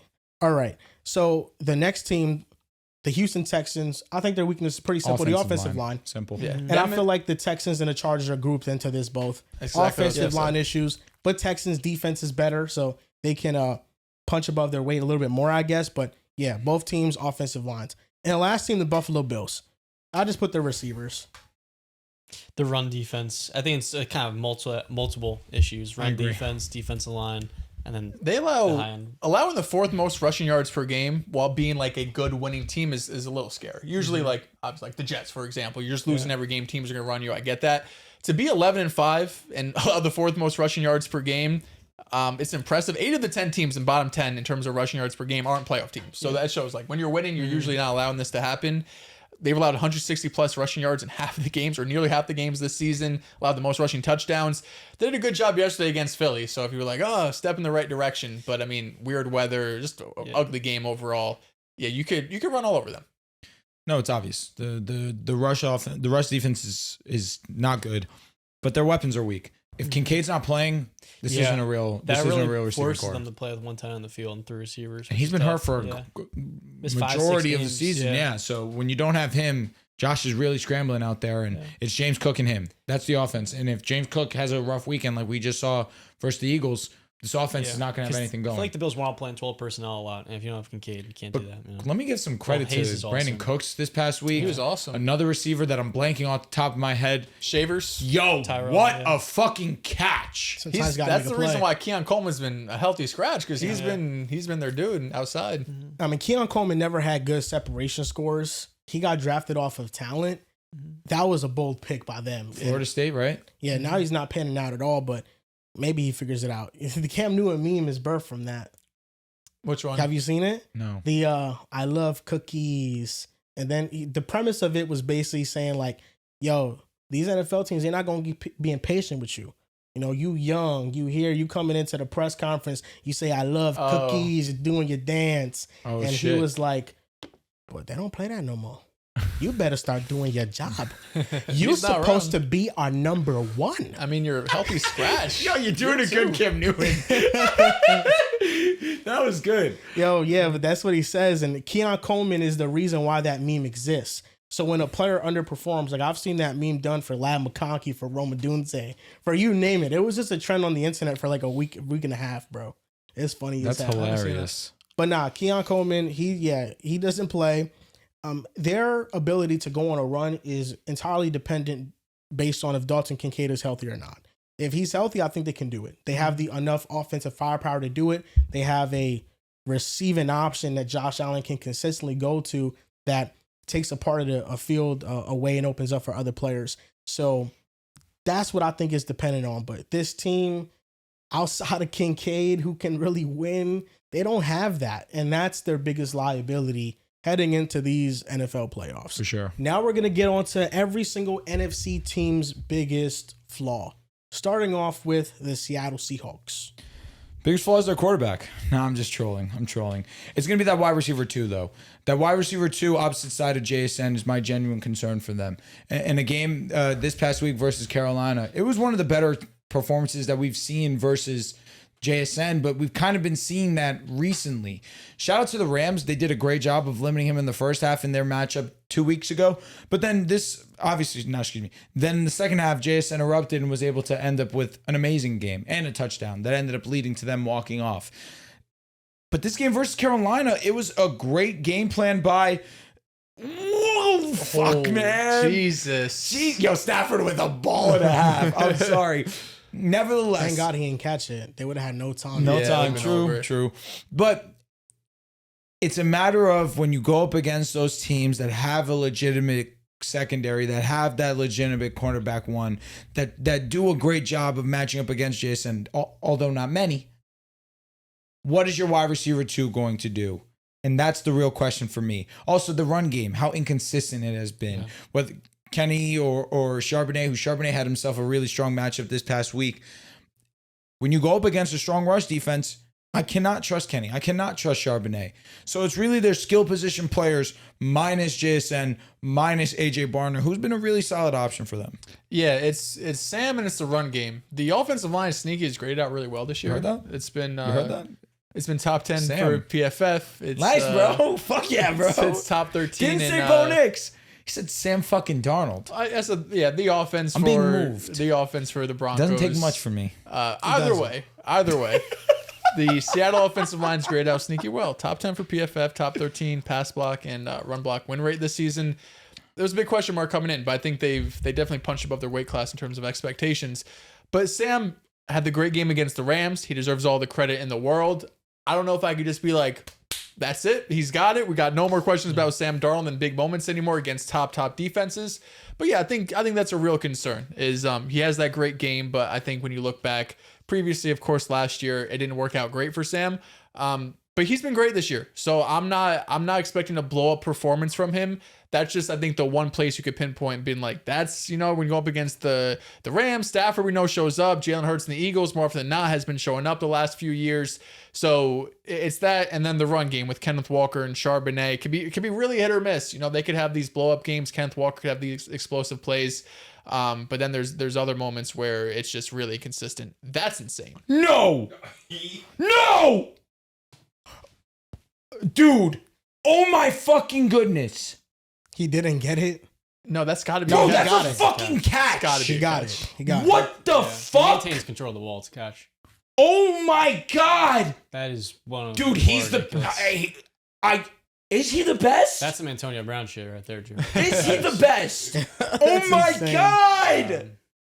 Yeah. Bro, I'm being honest. Is he the best? Yeah, I mean, I can't take he's at anybody least over in the Jamar, fucking bro. tier. I can't. I'm sorry, Joel. I can't take anybody over Jamar. But this fucking guy right here. Oh my god. They rolled an incomplete pass. JJ McCarthy, you will pay. You will pay. What he's done to Jet is that's a catch, bro. No, he got it. Yeah. That ball's on. He got it. Can maintain control with AJ Terrell's hand literally on the ball through the No. I lied. Did he What, drop that's it? why? It's a Saw a different angle. drop. It's a drop. Yeah. It's Yep. a drop. Jet is still better. Thank God. It's a drop, sadly. I think it's a drop. While they're reviewing this, I mean, I need to see another angle of the ball, like after Puka, I love you, my brother. It's a his drop. body's blocking it here. It's a drop. You see the ball loose. That one angle did it. Yeah, because Terrell got his hand on it. It comes out of his hand for half a second. Play call. Stands. That's unfortunate, man. Damn. That was almost special. Yeah, honestly, thank God. Didn't need That was almost special. Didn't need overtime. The camera saw me have a genuine vulnerable moment. I was so moved.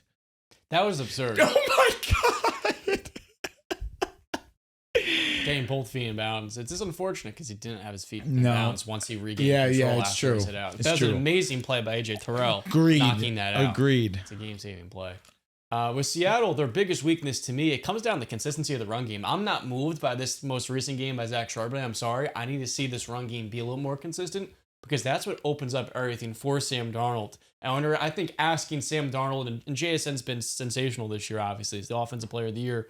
But when Sam Darnold has everything on his back and you can't run the football in a playoff environment against a team that generates a lot of pressure, that's where the Seahawks have a couple of turnovers. They find themselves playing from behind. So for me, I want to see them marry the pass game with a more efficient and consistent rush and attack. I think it's the offensive line.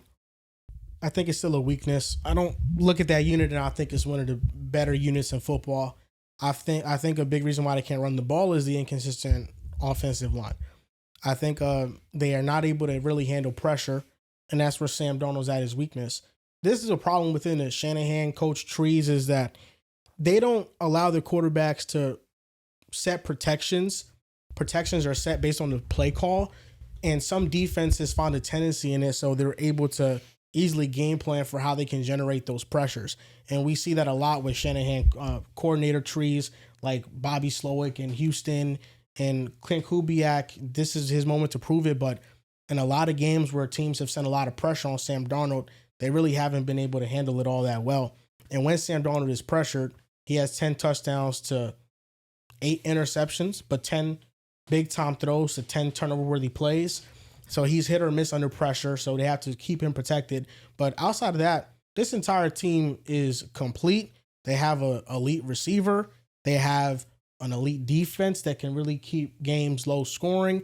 And Sam Darnold, he is one of the better quarterbacks when he gets into that mode. They won in overtime against the Rams because he made a throw. That mode. He has the second most game-winning drive since 2024. I've seen him perform in big moments. Bryce Young, right? Second to Bryce Young, right? Yeah. Bryce Young's, all of his wins have been game-winning drives. That's interesting. Yeah. You like Bryce Young a lot. But that's what I'm wondering. Yeah. How do you feel about that? Feel good. So maybe game-winning drives do matter. I guess they do. So maybe I should take note. 1 second left, maybe? Or is it fourth down? Oh, the game's over. Mm-hmm.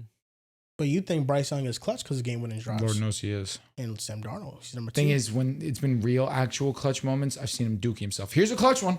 This week versus San Fran against a dog shit defense. What about this? No way they lose, right? What about this past week with Bryce Young in Seattle? Is that not a must-win game? No. It's not. It wasn't a must-win. A game to win the division it wasn't is not a must-win. This week's must-win. Yeah, both games I would say are must-win. We'll this one, without a shot of a doubt, is must-win. But no, Sam Darnold is just fine. He's going to be in the NFC Championship at minimum. I agree. I think he's just fine. This year. And there's only 4 of the quarterbacks that have been able to do what he's done. That's Tom Brady. Wins. That's Brett Favre. Winning. That's Aaron Rodgers. Winning. That's Peyton Manning. Just winning. Sam Darnold is a winner.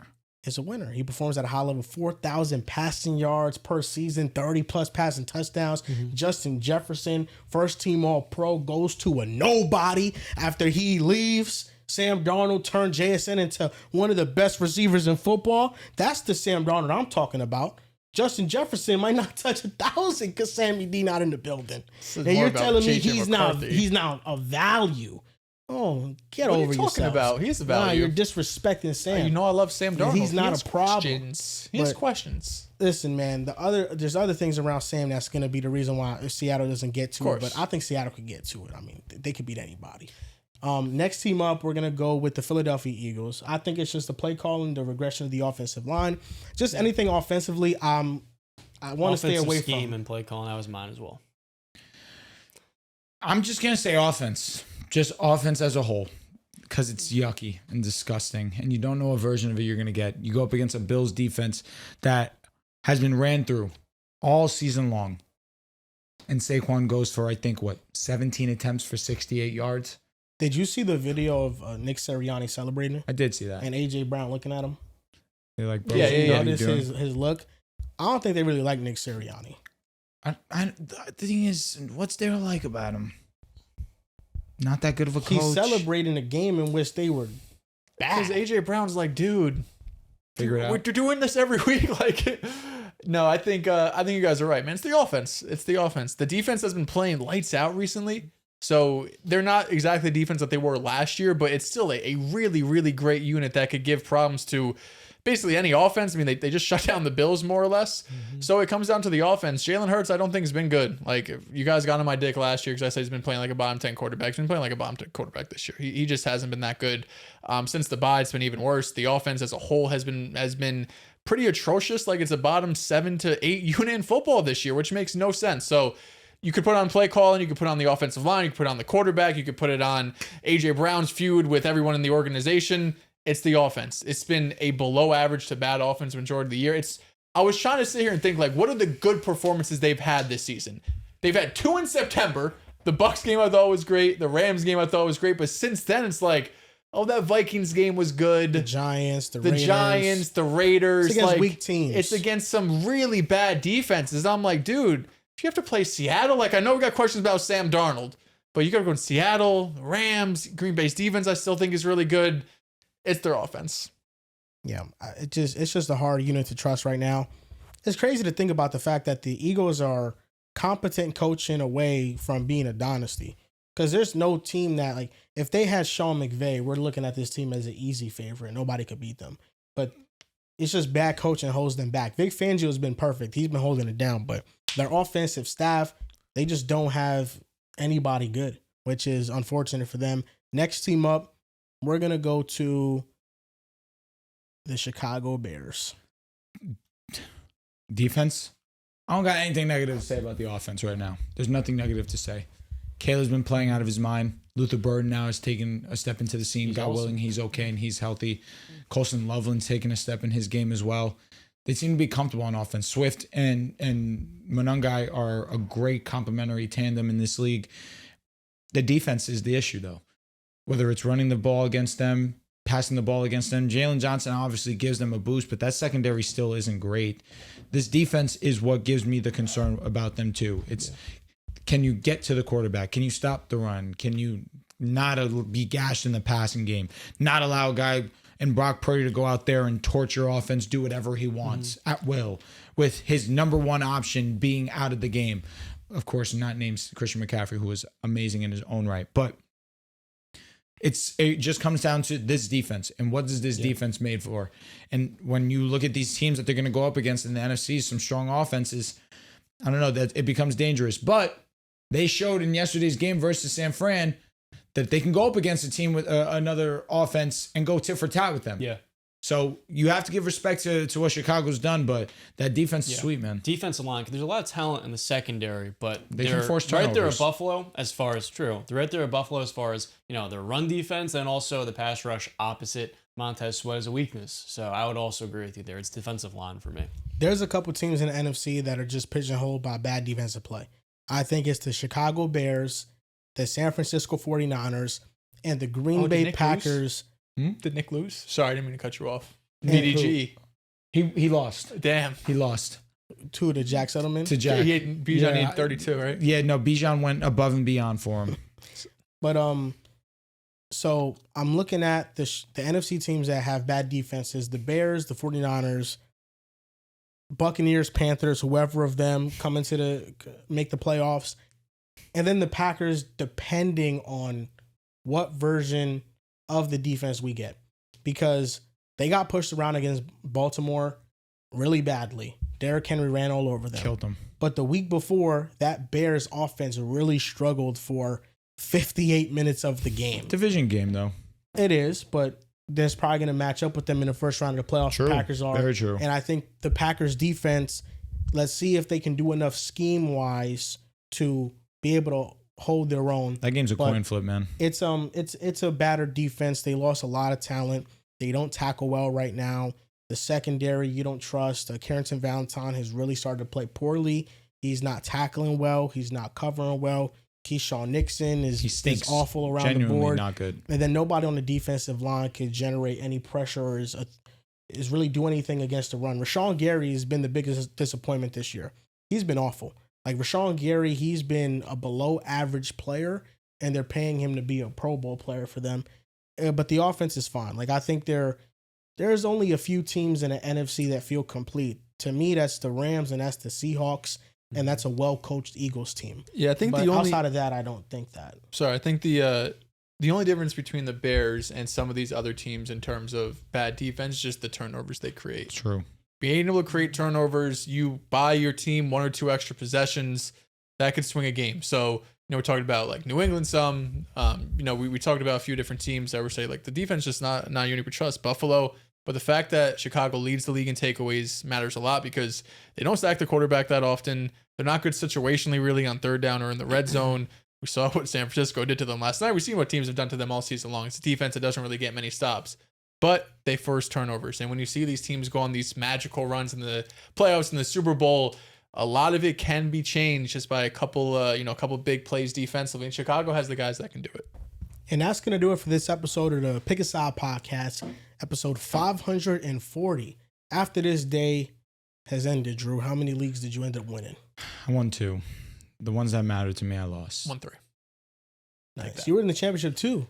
I lost in the Pick a Side league. Oh. John beat me. I had a couple bad start sits. If I had the perfect lineup, which I was tinkering with, I would have won, I think. That sucks. The That's ones the that worst. mattered me, the 3 that mattered to me, I lost them all. Damn. I'm sorry, bro. I'm actually going to go home and sulk about it. Damn. That sucks, bro. I had to put on a face for this episode. Maybe we could play 2K, bro. I'm interested, but I don't know. My center's a 93. I might go home and open my Bible. You've been grinding your dude. Yeah, What's up? Open your Bible. I did everything I could. I tried. I said a prayer to the Lord. I read 20 pages because I needed 20 points from Drake. I tried. I really tried. That's hilarious. I'm so upset. We'll be back next year. It was a fun season, man. Shout out to Tyler in the background. Dude was quiet through a championship. I wouldn't have been. So I give him his credit. It's professional. Very professional. Very proud of you guys. Go. First year in fantasy, and he's delivering a championship. Shout out to Max. Of course, don't want to be an asshole. I was an asshole to him over text. I was saying that it was Tyler's championship, but it was a good chip. All right, shout out to Alvaro. Shout out to Al, won a man. championship. Shout out Jordan to Love. One more person, Bijan Robinson, 365 total yards in 2 Monday Night Football games this year. Another two Such touchdowns. a man just Tonight, I was today. like, I'm what the like, fuck? what? That's Yeah, absurd. No, yeah, he's ridiculous, dude. I love Bijan. Jeremiah Love next, man. Jeremiah Love. Bijan was on one of my championship teams not too long ago, so I got love for him. But tonight, I was on the wrong side of history. Yeah, after this fantasy season, there are some players I'm crossing off, and I'm saying do not draft. I'm not. Players that Pacheco? voted for me in the really awful ones. Yeah, that's obvious, but like Drake London, I'm crossing him off, bro. I ain't drafting him. He was great before he got hurt. I'll be honest with you, he was special. If He there's a was. discount Drake London next year, I will be buying. If there's even not a discount, I will be buying. The silver lining Rasheed Rice, I'm done. to my season is that He was action. Puka Nacua did not have the greatest Week 17 game of all time. If he would have had the greatest Week 17 game of all time, I would have hurt me double because I drafted Drake London over him. Damn. Okay. You know what I mean? Fair enough. Going back all the way to fucking August. Albeit if I had him, Puka played well though. Like no, Puka, he had a good He had game. a touchdown. But like if I had 14 him points. last week, I win obviously because he was godly. Nevertheless, I charged to the game. I'm paying attention to the godly performances this year. I got burned because I thought Matthew Stafford's back was Yeah, on its last legs. everyone was scared. Stafford cooked. He's amazing. I picked them up on waivers early in the year, and I just dropped them. I dropped him in our dynasty league. PAS. You picked him up in PAS because of me. Let's Yes. go. He carried me for a while. That league's nuked. But shout out to you guys who stuck around and watched the entirety you of the guys. show. Shout out. You can follow us on Twitter at PickAsidePod, on Instagram and TikTok at PickAsidePodcast. Thank you guys for watching, and we'll see you guys next time.